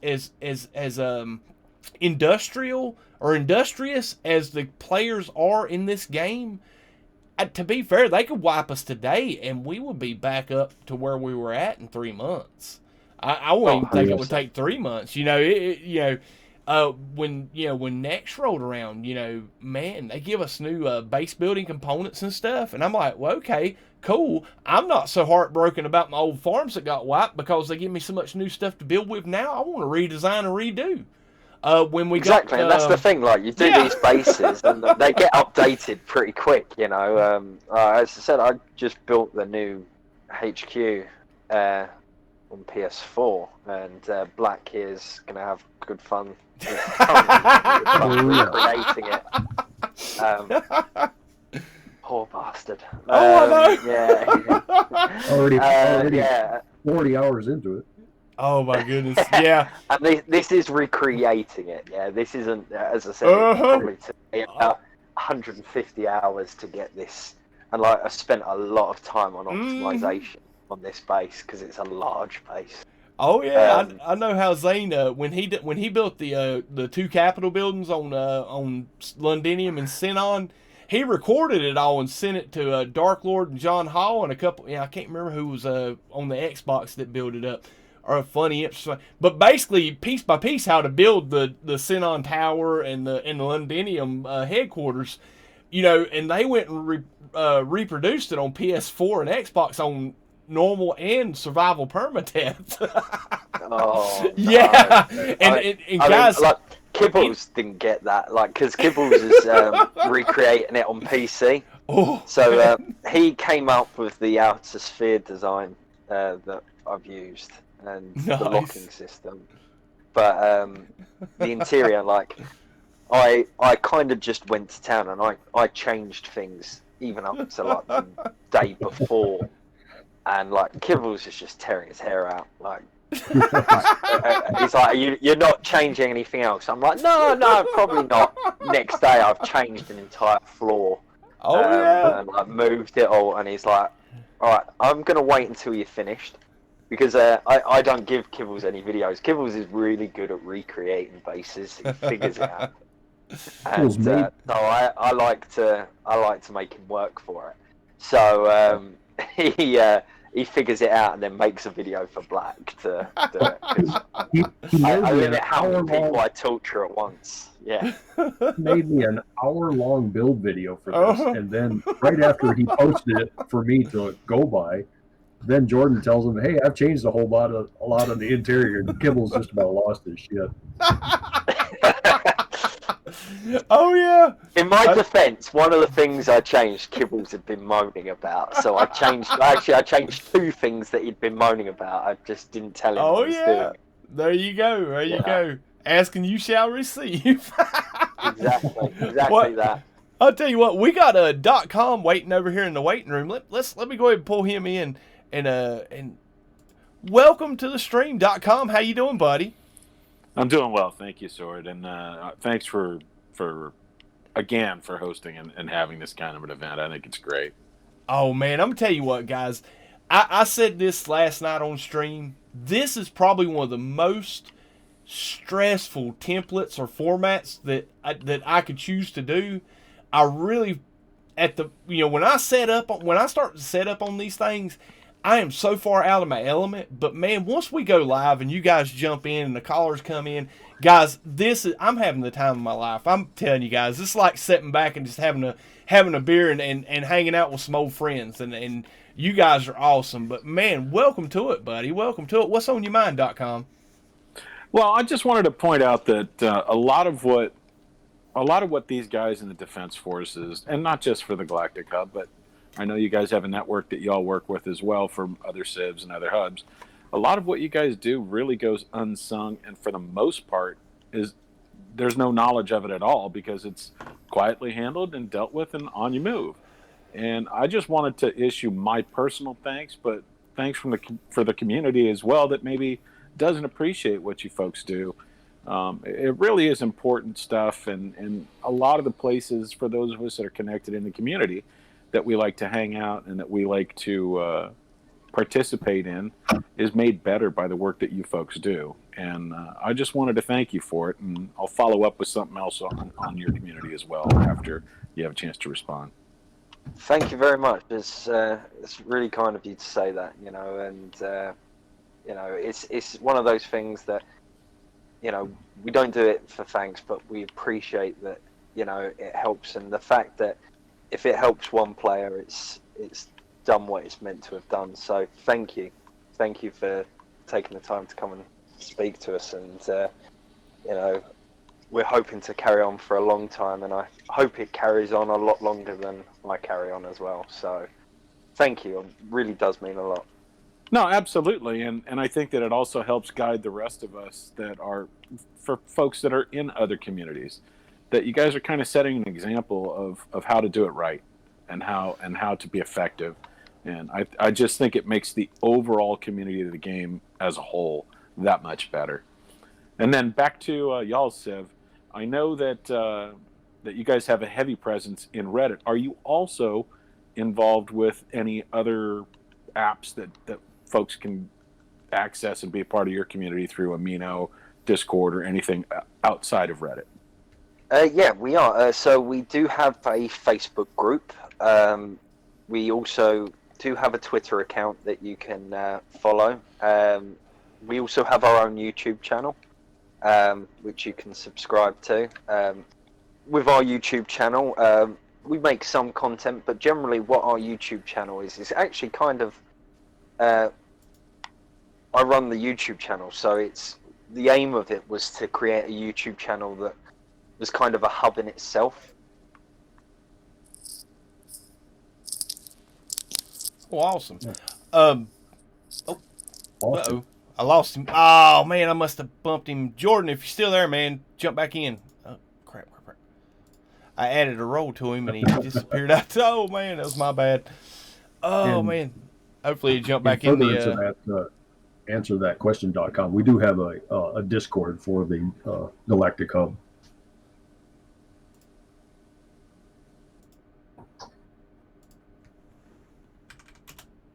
Give me 1 second, guys. I'm sending him a message. Let's see if he hops back over in the... Oh, we lost .com. What is going on? .com, you with us, buddy? There he is. It says I'm here, but now it's telling me to join voice. Can y'all still hear me? Mm-hmm. Can. Okay, I think. Yeah, I what lost it is, Jordan. if you're in the main page for the podcast waiting room, when I pull you into the main podcast, you still on the old screen. You just have to back out of that menu and jump into the podcast if you're on your mobile. Yeah, we lost Jordan. Doggone it. Let's see. I sent him a message. Hopefully, he may have just lost Discord because he's showing offline, so he may have just lost signal or something. But yeah, Black Cat. If Jordan don't come back in, definitely, I'll relay the message. Or if you have links to the Twitter and Facebook group and the channel page, feel free to drop them into the Sword Discord. So some of these guys viewing today can come along and take part in the community there. Absolutely. After the podcast, I'll drop those into your Discord. Awesome stuff. Yeah, I don't know what happened with Jordan, man. I was adding a roll right as he dropped, and I don't know if it was me or if he just lost signal or something. Oh, man, I hope it wasn't me. Cool. Let's see if I can these 5 things next to be. Would you like sword? Captain Steve asked if you would ask for 5 things in the next update. What would you like, sword? Well, to be fair, I would love to see. There's so much stuff that I would want that it'd be hard to narrow down to 5 things. Basically, I would love. We talked about earlier in the conversation. I'd love to see them do away with the upload all. I think that's it's unfortunate for certain civs and certain naming conventions.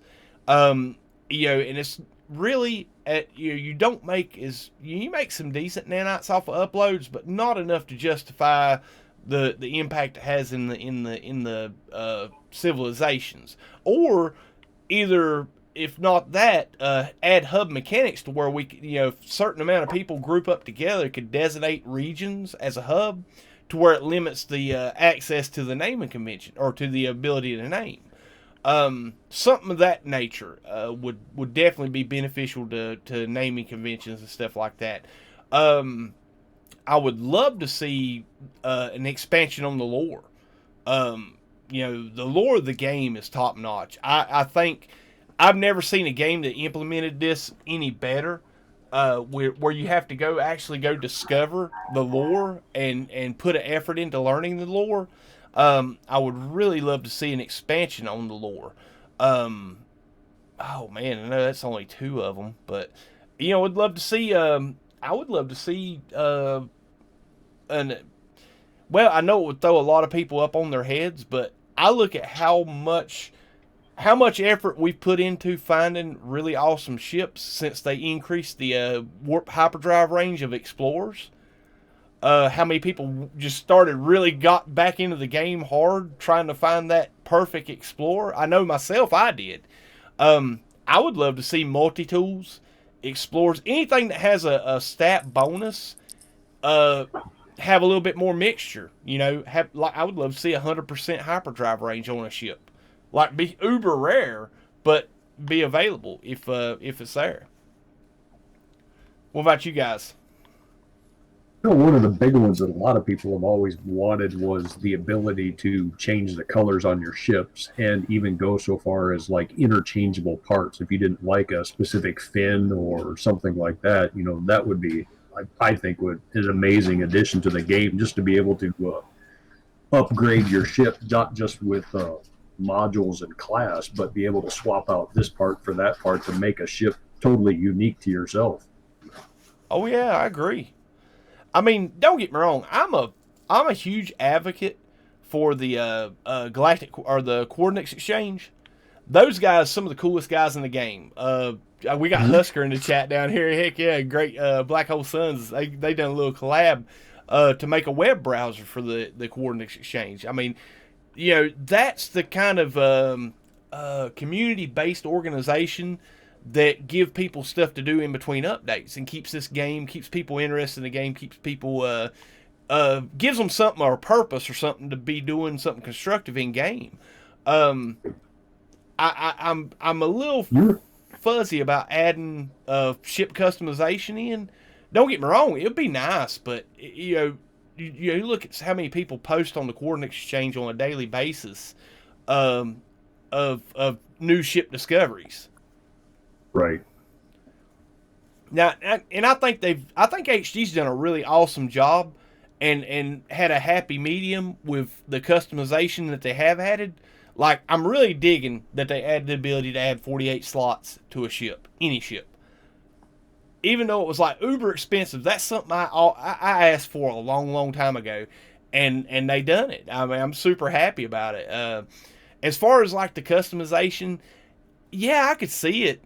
I mean, don't get me wrong. I would love, basically, how the, I don't know what's a good aircraft that would have those type of fins, but the two tail rudders on most of the military fighter jets, how they have the two tail rudders. I would love to see, I would love to have the parts available to add to some of my fighters, like at a 45 degree, two tail rudders to go on the back of my ship. Not that big, long, dorsal fin that sticks up the top of it, but two 45-degree tail rudders to go on my fighter. I mean, I'd love to have parts like that to add to my fighter and stuff, but then again, at the end of the day, I could see it being destructive for other gameplay mechanics. Absolutely. And going back to what you said about Black Hole Suns, I mean, I think you were part of that big contest that they had last year where, I mean, that was just an amazing, how the community came together and had so many players involved in that competition, and it turned into a huge thing and ended up mapping like over 15,000 black holes just during that one contest. Oh, I know. I mean, that's the kind of stuff that, that's the kind of stuff I would love to see HG get more involved in as a developer moving forward. Hats off to the guys over at the Black Hole Suns organization. Oh yeah, there's Jordan Murphy. I'll pull him back in here real quick. Hey, welcome back, Jordan. Hello, sorry there. I seem to have some technical difficulties then. Yeah, I was just adding a content creator role to your account on the Discord, and you disappeared. I'm like, oh crap, did I just kick him? Oh man, sorry, I was halfway through answering the question. It was only at the end, and I was rambling on, and then it was only at the end I was like, I'm not connected to this chat. Brutal. So, my apologies. That wasn't me hanging up on you.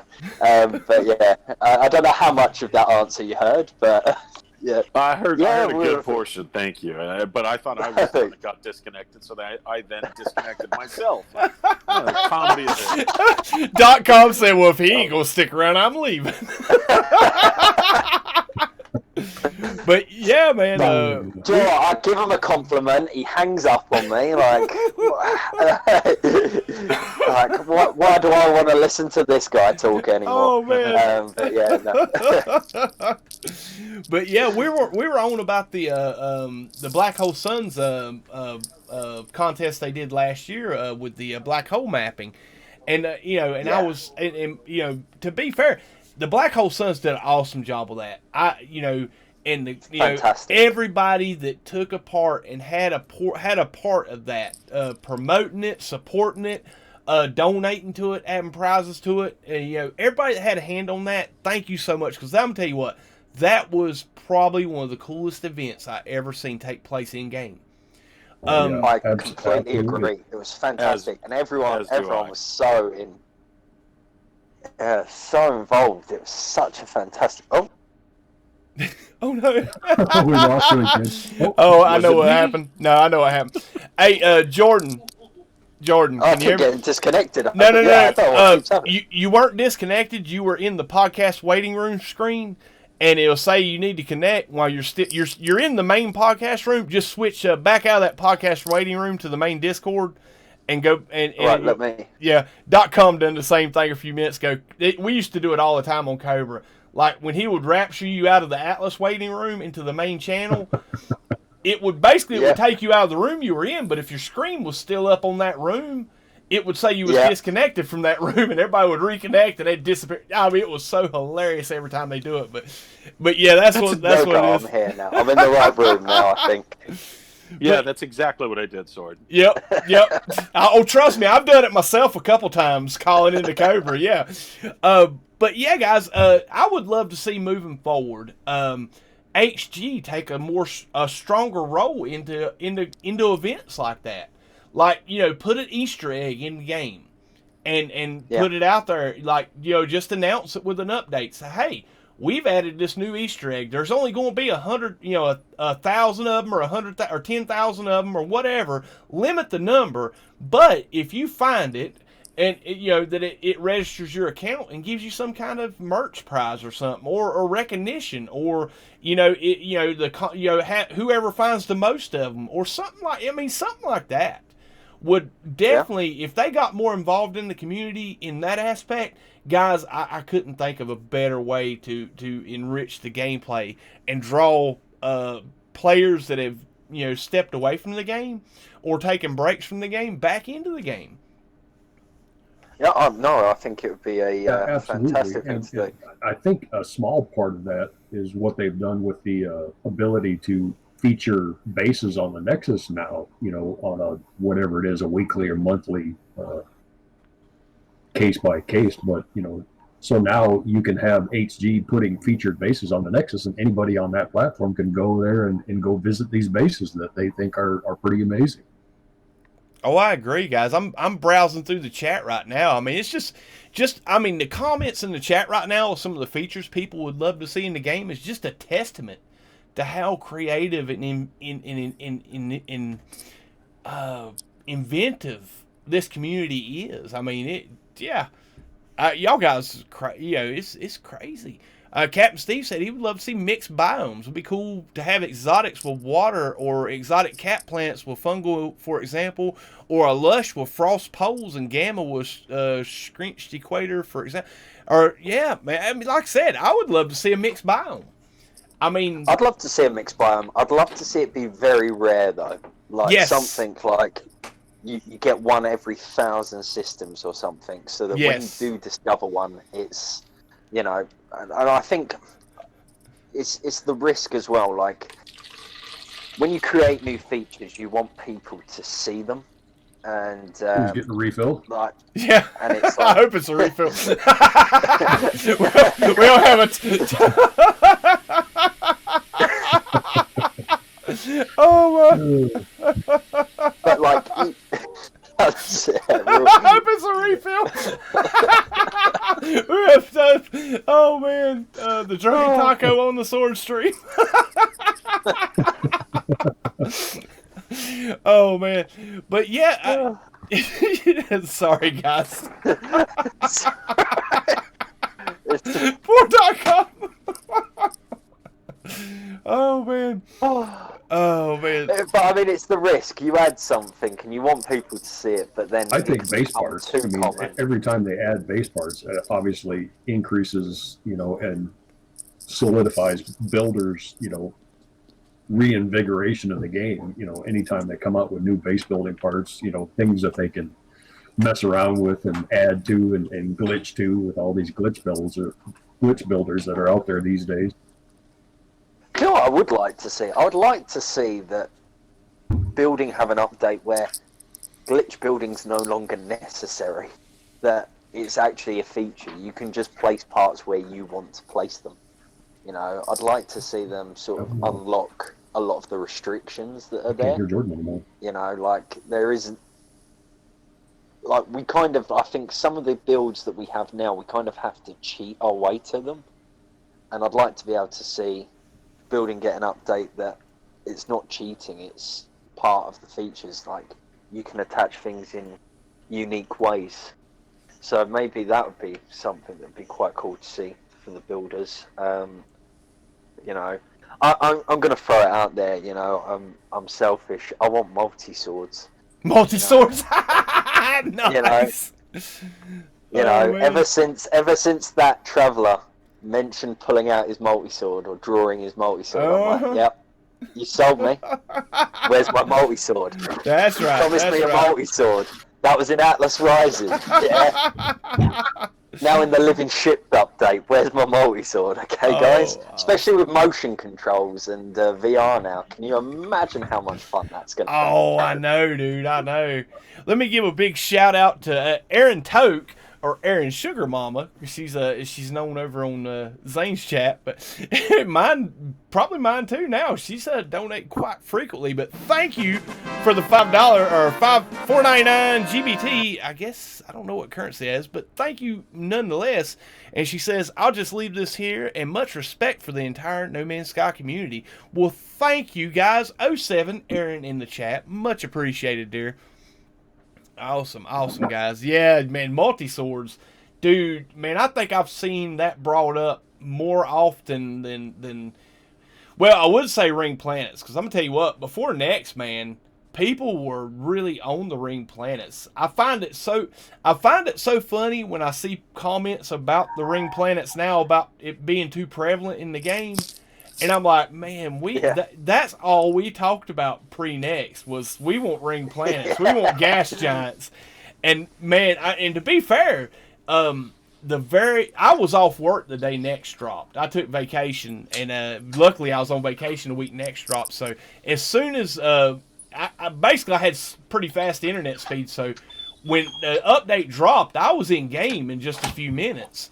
And the very first thing is, because I saved in my freighter on Xaine's advice, my very first experience, as soon as I came out of my freighter, as soon as I logged into the game after the update, as soon as I pulled out of my freighter, I made a little bit of a turn to the right, and there was a planet with a ring around it. I mean, I almost cried, guys. It was such a beautiful sight, and it was something I knew we wanted so long. And, stuff like that, moments like that is... those are priceless, guys. Those are priceless. Yeah, 100%. 100%. Yeah, there is something absolutely magical about finding a good ringed planet and hunting for the perfect spot where you can catch those rings fully lit during the nighttime, man, yeah. and lay in a base there. You can mess around with the angle so the rings appear more towards the zenith or more closer to the horizon, but whatever your preference is, there's just something incredible about building a base in a place where you can have that sort of a view at night is really, really awesome. Oh, I know, man. I think early on we got into building low orbit bases on dead planets, and man, I'm gonna tell you what, I think probably one of my favorite bases I ever built was just a little rinky-dink couple landing pads and a little bit of a few buildings. But I built it on a really dark, had no nebulous color system. It was just a dark black system with 5 planets. And where I built my base on this moon, this dead moon, you could see like all the planets were lit up so spectacularly by the system from where you can view them from the base. It was just, yeah, like I said, to this day is one of my favorite bases. Unfortunately, it's on the PS4 save, but yeah, stuff like that's what compels people like me to keep playing the game. Yeah, and getting back to something I think Jordan, it may have been Black Cat, we're talking about with regards to them releasing new base parts. I would like to see a little bit of an expansion to the total number of base parts. I don't know if it's necessarily going to be per base, but the total number of base parts per save. I think about what these glitch builders are doing. Yeah. And, they're going to be capping out, in some of these cases, maybe 10, 15 bases when we're allowed to make, 30, 23, whatever the heck the number is. I would like to see them maybe expand that cap so that it would foster more creativity. And I noticed that there's some new stuff coming out in the Nexus now where they're adding some of those special parts that you can buy and unlock. I know I use when the whatever the heck they're called, the glitched planets, when those original 8 or 10 piece parts came out, I was trying to use those things all over the place. And now I see we're getting these cool looking plants that come from some of the native planets that we see. And I'm definitely going to be wanting to incorporate those. And, they're throwing all these things at us. I think it would make sense to add an expanded amount of parts we could put per base. Oh yeah, man. Most of the glitch builders I've heard talk or their streams and stuff. That's one of the main things they push for. When you ask them what they'd love to see in the game, it's expansion on the size of the bases or the amount of stuff you can use, total save, and more new parts. I mean, it don't even have to be base building parts. It could be like decorative parts. Because, I've seen guys like Action Pants Gaming and Beeblebum and Boyd Gaming and guys like, I know I'm leaving a ton of people out, and guys, it's not to diminish your compliments, it's just I can't keep up with that many base builders. Y'all guys are awesome. But, remember Dragon's Perch that John Hall built had a ton of those, and decorative parts. That was the thing I was looking for, Sword. Thank you. Oh, yeah. But that's a perfect example. And that wasn't even a glitch build. That was just him strategically placing trees and the decorative parts in a placement that just popped off. It was an awesome build. I'm telling you. John had a knack. He still does. He had a knack for finding cool stuff back in the day. I remember in Atlas Rises when me and Simtex was doing the dual streams. He kept messaging me saying, "Hey, come check out this planet. Come check out this planet." I'm like, "Okay, sure. As soon as we can get a day where we're not got, nothing going on to where we can go visit, we'll go do it."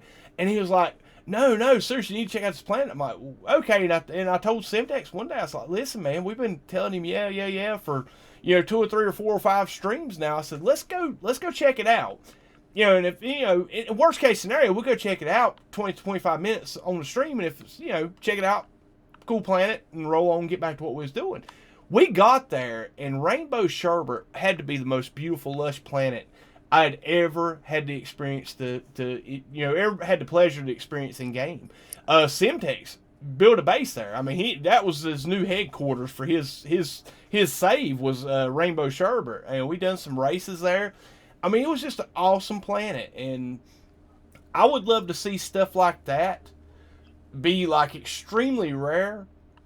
But I know it's probably available, or no, I'm not a code writer. I don't know what Hello Games does behind the scenes or the work they put into it, or if it's even compatible. But I would love to see a few of the old Atlas Rises biomes and color schemes and grass and tree and stuff styles be brought in as like kind of like the exotic and anomalous worlds are now, where they're kind of rare, but you could run across them occasionally.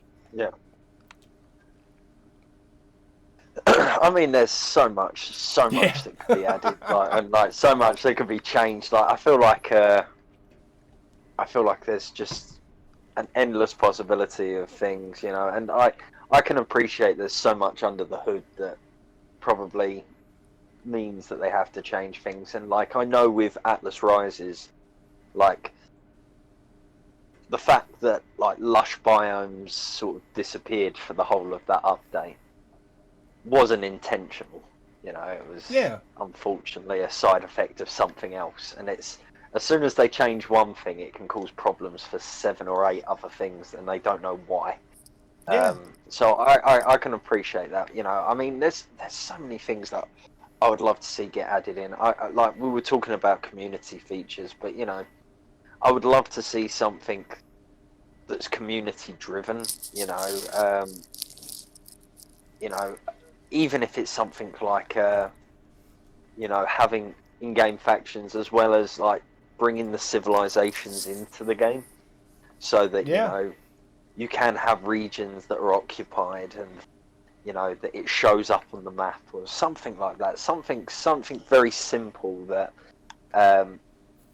would bring this community into the game more. You know, I mean, we're very fortunate at the Galactic Hub. Obviously, we've got our logo and our banner in game, but there's so many other civilizations as well that would be great to see, like, them represented in game, and to be able to see their logos, their banners, and you know, to see them, like, can you imagine flying into a system and it's like, it comes up like, this is AGT occupied space or something with their logo, you know? Can you imagine something like that coming up? That would just be such a fantastic little my goodness, thing to have, you know. And like when the black bar pops up that names the system and who discovers it, like back, you know, behind the black bar is just, you know, like the PNG logo just fades in and out when the black bar fades in and out. That would be so cool.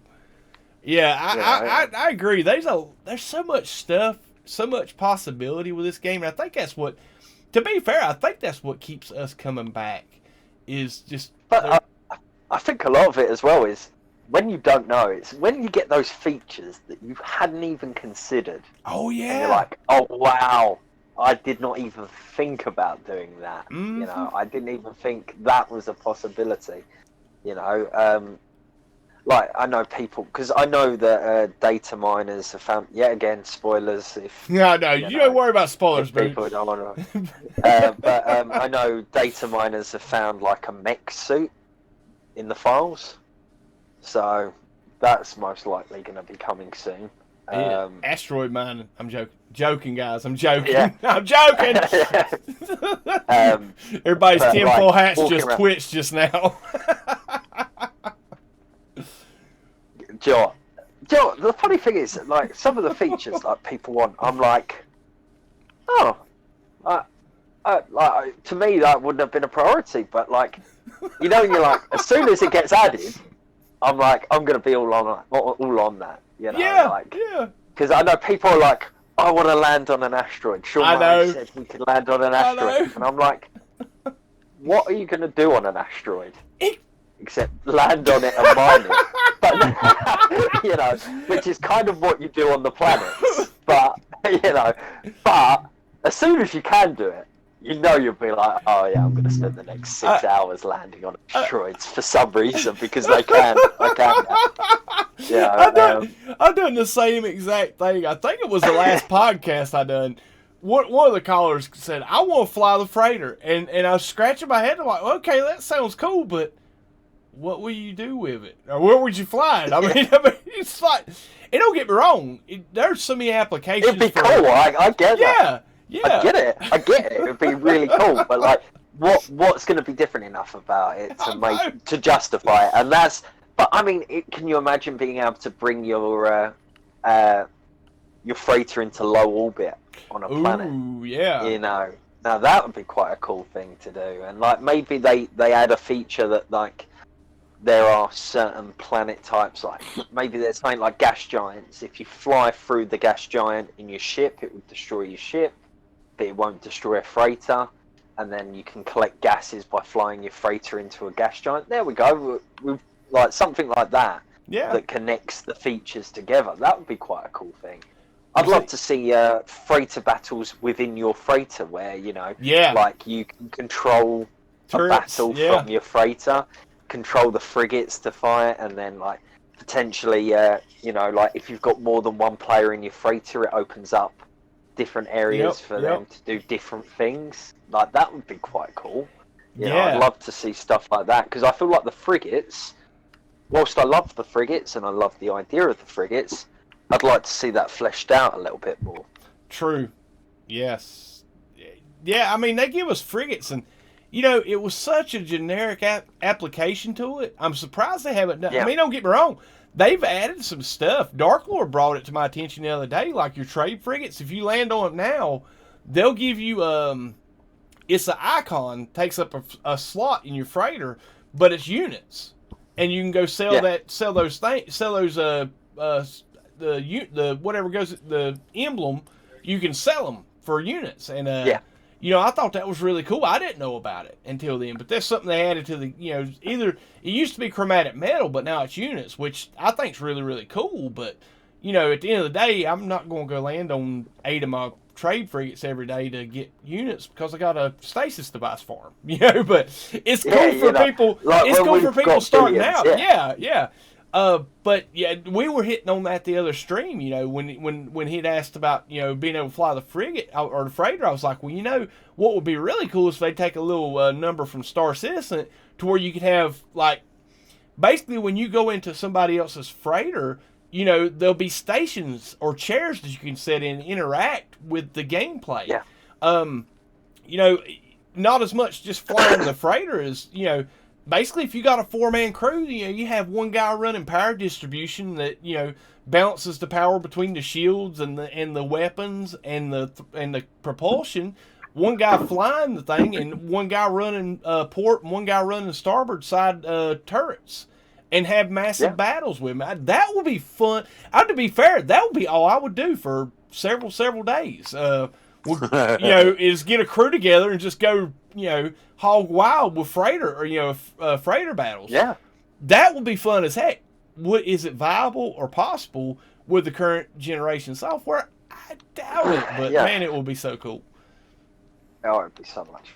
I mean, I'd love to see that implemented. I would love to see, generally, more sort of quality of life features, like to be carried on, to be added. You know, like everyone goes on about more variety, and yes, 100%, we all want to see more variety. But I also appreciate that that's a lot of work, and it's a lot of boring work. You know, like it is for them. Like to write all that code. I've made 500 new legs over the last 2 months, you know, like, I can imagine it wouldn't be the most fun thing for them to do, but I think variety obviously is a huge one, but I think even smaller things like having, like, I would quite like to see an increased day-night cycle, so it's not as sped up, like, and like maybe something affected by planet size. I mean, planet rotation, I know it was removed. I know they said it didn't play test well. I honestly would just love to see it happen, you know. And I would like to happen, like, and I would like to see it like not in like I know I've seen this. Other games have done it. What's the other space game that had it? Came out last Elite year. Or Star Citizen. No, it was a much smaller game, and it was set in one solar system. It's going to bug me now. Come on, Xbox first. Why? I don't even know why I brought this up now, but like that's got a really quick rotation. I'd like to see it sort of be a lot more natural, like a rotation that's. Do you know what? You're on a big planet. That rotation is going to take 24 hours. So if you're on that planet for 8 hours, you may still have 8 hours of sunshine. Oh man, you know? yeah. But if your base is on there, and you keep coming back to your base, like you see different things every time you come there. Like that would be quite a cool little feature. Like not be like you know, it takes like an hour to rotate around the galaxy, the solar system.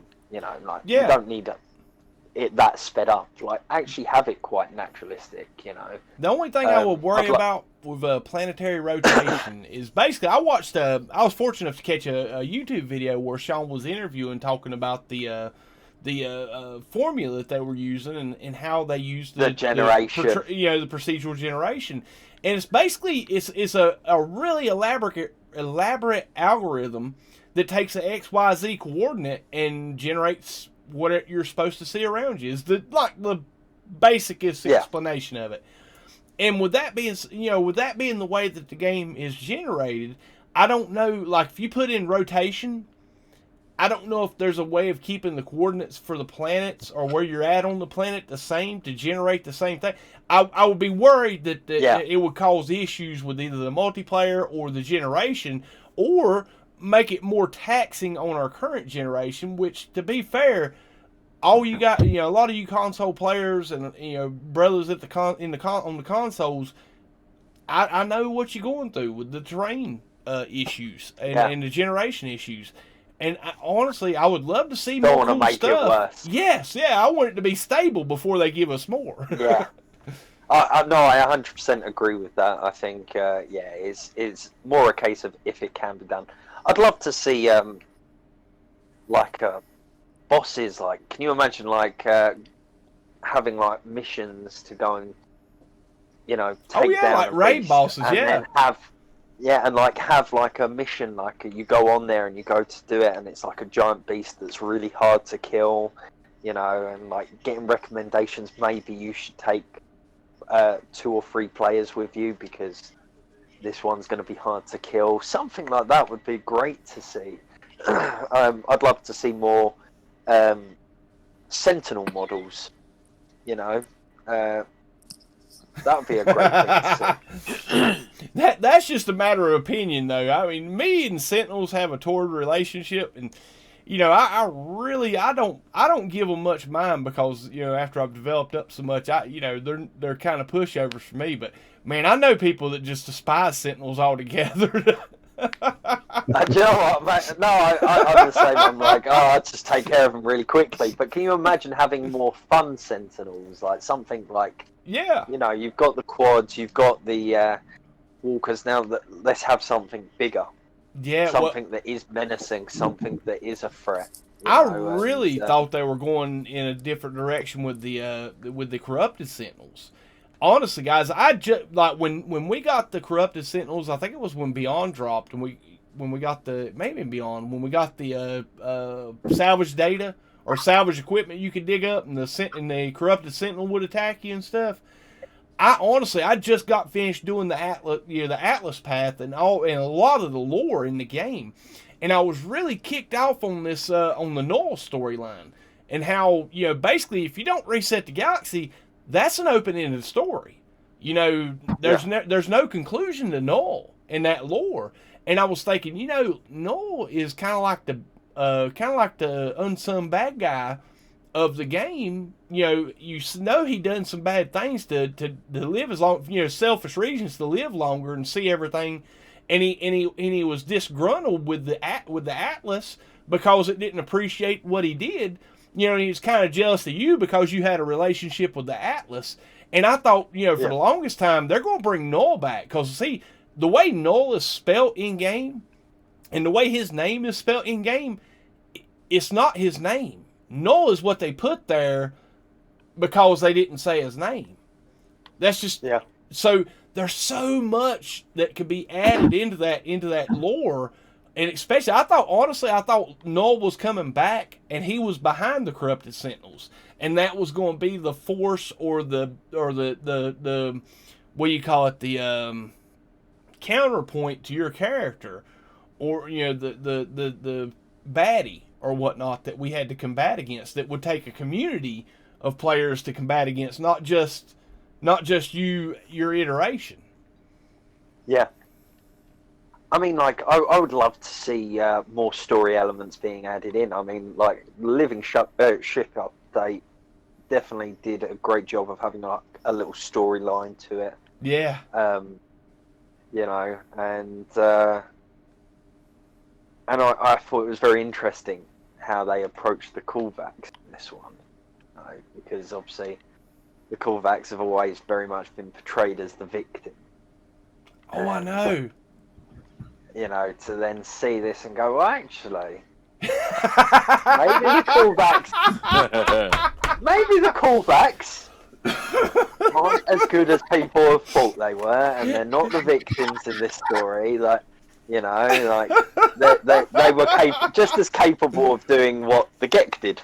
To be honest with you. And that's what I was saying the other day. I was like, well, maybe it wasn't the Gek were so evil. Maybe that was a strategic first strike to nip this living shit thing in the bud. You know, you never know.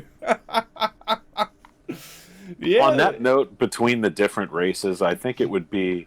Well, I'm not going to say what I think would be great, but what I'd like to see the possibility of them introducing the home systems like Korvax Prime, Gek Prime, whatever, and maybe have them out at the far edge of the galaxy where there isn't very much going on right now anyway, and have most of the systems around them be their own particular race, and they could introduce that as a piece of lore and tie it in somehow with some of the end game stuff that maybe you need a V3 pass to get into, maybe like the back rooms and the space stations. Something along those lines, and have those planets be something that you can't build on it, so we don't have the griefing kind of aspect from community events or something. And they could absolutely tie in a ton of lore that they really touch on through the monoliths, where they talk about what Sword was just what both of you were just saying, and you know how they ended up betraying or making docile the Gek. We could go back and see some of this previous stuff and maybe the remnants of civilizations on those planets. They could take that so many different ways. They could say this is ruined Gek systems from when they destroyed themselves, or they could take it countless different ways. I just think there's so much room for them to add additional lore, and I think, as Sword's saying, it would be something I would really enjoy seeing. I just feel like it's an untapped. Yeah, it's really untapped, that the lengths that they could go. My question is, do you reckon that they can? Obviously, they use procedural generation to build the planet. Do you reckon they can specify a specific planet? So go right. Well, we're going to change this one planet manually. Well, I know that there's currently galaxies that are not accessible that they'll use for certain things, correct? Yeah. So I don't see a reason why they can't do the same thing out at the edge of the galaxy. When you get out to the edge of the galaxy, you come to a point where the planet names or the system names will no longer show up. So you'll back up a little bit, and then once you land on that system, you can go back out of the space station or whatever and access the galaxy map, and now it's opened up another 500 light years or 1,000 light years or 200 light years, whatever it is. So there's those areas on the outside that I think could be used, because you can actually access, quote, beyond the edge of the galaxy in your own ship right now. I don't know that it would be something they could use or couldn't. I don't know. I think that would be a great way to introduce something similar to what Elite Dangerous has done. Has got that like a fourth alien species, but this one, instead of being benevolent, would be malevolent. Suddenly you have an introduction of a fourth species that nobody's seen before. These guys are actually hateful and warm. Yeah. I mean, I would love to see a counterpart or someone that's. I would love to see a force rise up that worked against your progress as a player. Something you'd have to combat, and not be like a everyday thing that you'll run across all the time, but maybe a kind of like the Artemis quest, or like that. Basically, what got me really kicking off on this, thinking this, was they added in Dreams of the Deep. That was a complete shoot off of its own lore for Dreams of the Deep. It brought you into RA generated planets, sent you to RA generated waypoints, but give you the story and the back lore for that mission and walked you through it until you got to the end of it. They could do that with Null and with the lore. That's like I said, that's what got. I think Abyss was probably outside of Synthesis. Abyss was one of my favorite updates. Yeah, it definitely had some fantastic elements. Oh, I agree. I think the idea of adding a fourth race might, and especially a malevolent one, might do an incredible thing to unite communities and civs together, and they could tie that in with lore that, eventually we need to find where these guys came from, where's their foothold in our galaxy, how do we figure out what their true intentions are, and how do we prevent them from harming everybody else. Right. I think that's a fantastic idea of adding a fourth race that's malevolent. Well, I really hope that actually comes linked into these weekend events. I know. Let's use these, because I really hope they go somewhere and it's not just, oh yeah, that was something we did to unlock some items for you via Quicksilver, but here's, these rifts, what we're causing them, and what are you going to have to do about that? Will that lead to the next update, and that where we're going to go from there? Like that, I would really be behind.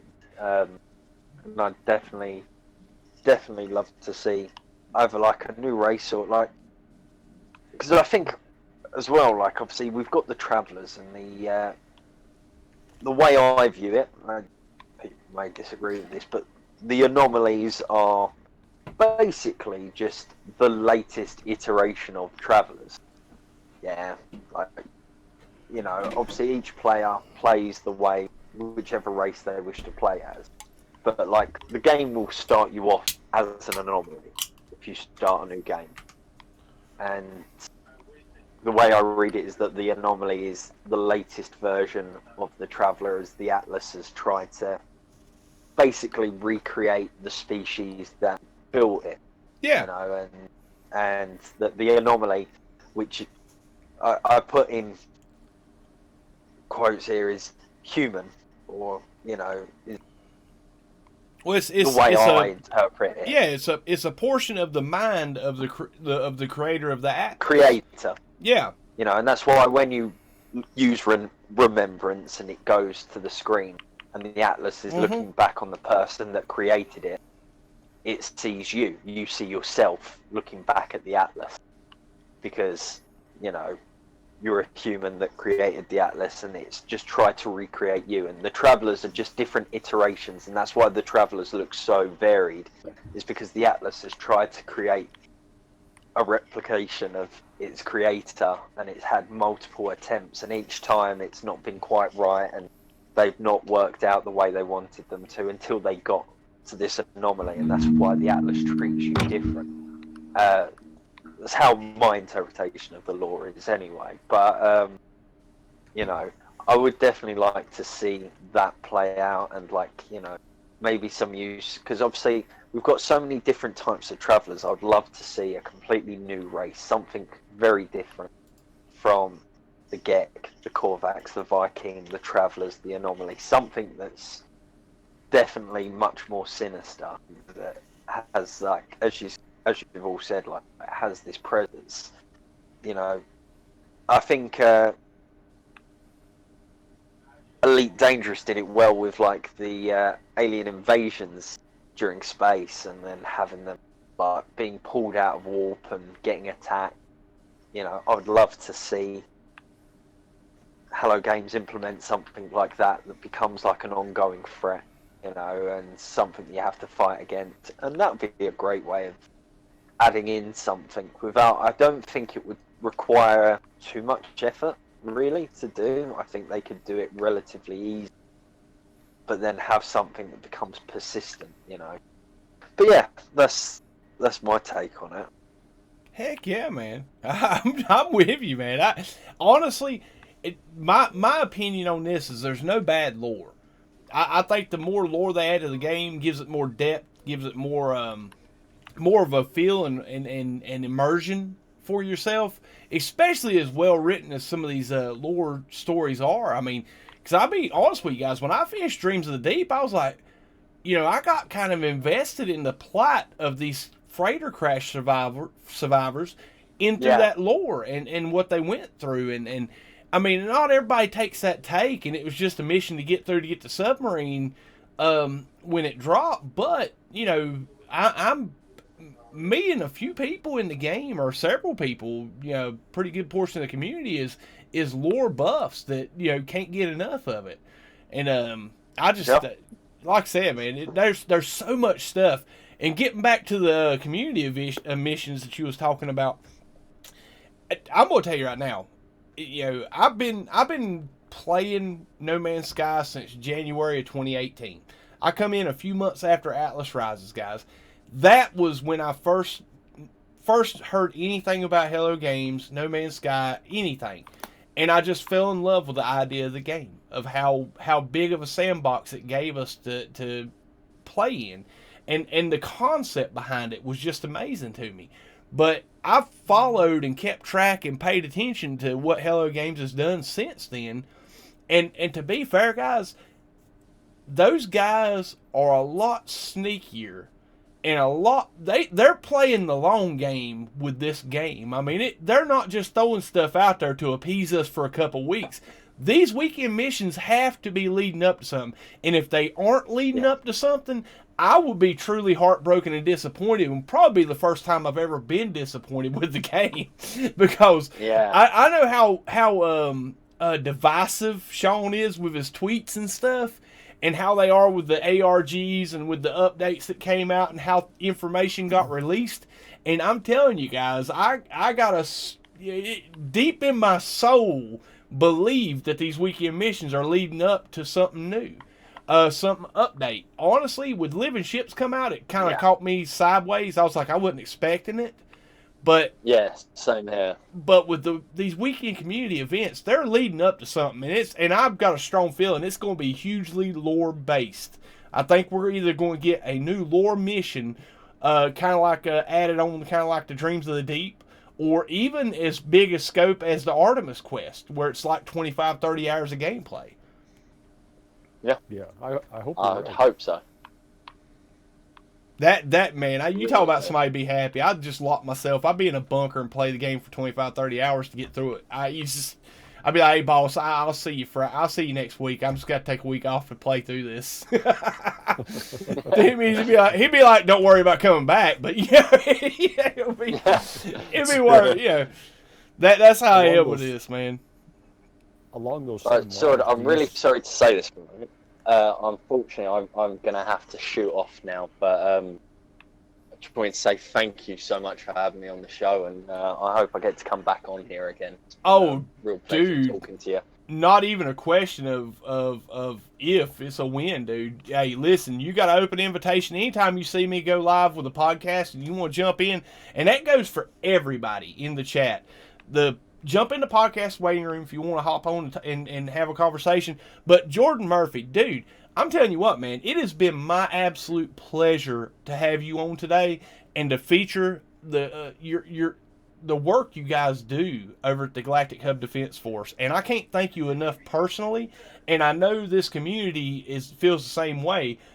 We can't thank you enough for the work you guys do. It's selfless, and it's completely not honored and uplifted and praised enough, in my opinion, and that's why I wanted to have you on, and I thank you for your time, buddy. Seconded. Thank you very much. Thank you, and thank you, .com. It's been a pleasure talking to you as well, and I will see you all hopefully very soon. Awesome sauce, buddy. Yeah, perfect. Well, thank you very much again, and until next time. All right, buddy. You have a great day. Thank you. All right, guys. We got anybody else that wants to come on and have a conversation? We're having a big old time, guys. I really, I was expecting to do like an hour and a half podcast, but we've been cooking pretty long, guys. I'm pretty chuffed about it. We've had some good conversations in the live chat and on the voice channel. So if you guys want to come on, feel free to come on. Let me know in the chat or jump on in if you want to. If you guys want to keep on going, you guys got any more topics you want to talk about? Have you Well, got any, I don't think I've watched as many streams or varied streams as you have, Sword. But I got to say, I can't argue with any of the topics that we went over today with things that you wanted to add or that you'd like to see added to the game. But I do want to say, of all of the streams I've watched, man, Captain Steve has got some of the most original, gee, why didn't I think of that ideas. Mm-hmm. He's got such an incredible mind for that. I'm telling you, man, the ingenuity and creativity of this community will astonish you hands down every day. And that's why, honestly, that's why this game never gets stale for me. I mean, it really don't, because there's always somebody that falls within my realm of influence or attention that always brings something new to the mix that just draws me right back into it. Yes, absolutely. And HG does a fantastic job of keeping it fresh. I mean, there's already enough in this game to keep me going and keep me going and keep me going, like it already has. And they still keep it fresh, and they're adding new things, and the game's just, you say it all the time, best game ever, man. It is. It really is. I mean, listen, I used to, Hidden Panda, man, I'm going to tell you what, Panda, if you're watching, dude, we want to see you stream some more, buddy. I miss you. I miss your content. I know you got the little one. I know you got this new job. You do it. He's every time I see him post something on Facebook, man, I'm so happy for him, proud of him. He's doing, from what I can tell from his Facebook, him and his wife posting up, awesome, having a great time. But I'm going to tell you what, buddy, you need to get your butt back on YouTube. I miss you. I miss your streams. I need to see you. But Hidden Panda mentioned this in one of his streams, and it summed up my love for the game to a T. I remember back when I was a child. It's rare because it was so far away or so far back, but I remember when I was a kid. I remember I was into sci-fi and space stuff, and I mean, even as a little kid, youngin'.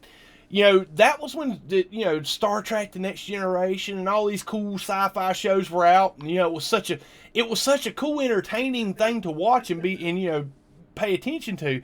And I remember, man, when there was I tell you give me a freaking box, man, and a box and a Sharpie marker, and I would have a rocket ship, and I would go on galactic voyages, and I would discover planets, and I would see really cool stuff in my mind.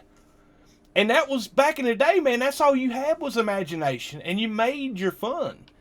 And that's why No Man's Sky is so appealing to me. Because it's not some cookie cutter, go shoot them up, loot up, and you play through the story and the game's over and you see the end credits roll. It's a game to where you got to use your imagination and you got to make your own fun. Hello Games has given us an amazing sandbox to play in. And then periodically they give us a new shovel or a new bucket to make something new out of that sand. And it just astonishes me every time I log in. Yeah, and that's only enhanced by being active in the community, or at least being a lurker in the community. Oh yeah. If you just try to plug yourself in a little bit, I mean, it took me. I think someone earlier, might have been Black Cat Lair, said that he had put 400 at some hours into the game and made his way to Eisentam. That sums me up. I'd put 400 hours into the game, had it for however long. I hadn't played any multiplayer at all because I'm on Xbox, and none of my friends have it. And as an old feller myself, I don't really have that many friends to begin with in Xbox. But I decided that there's got to be something more to the game, and so I started going to YouTube and looking at what's out there, and that's how I got plugged in. It wasn't any big secret, but once I did that, the game became literally 10 times more exciting, more fun, more appealing. And it's just, I can't compare it to anything else I've played. I just can't. Oh, I agree. I mean, it's one of them things, guys. When we were young, and then I'm talking about people in my generation. I'm 40. I'll be 41 in July. I'm with you. I'm 51, so I'm up there. Back in my generation, guys, I'm telling you, when I was a kid, we had 8-bit Super Nintendo or regular Nintendos. the technology wasn't there to do stuff like this. But we learned as children or as kids, when you didn't have stuff like that, to use your creativity and your imagination. And don't get me wrong, we haven't lost it, but I think with the technology of today, it's made a lot less necessary in daily life.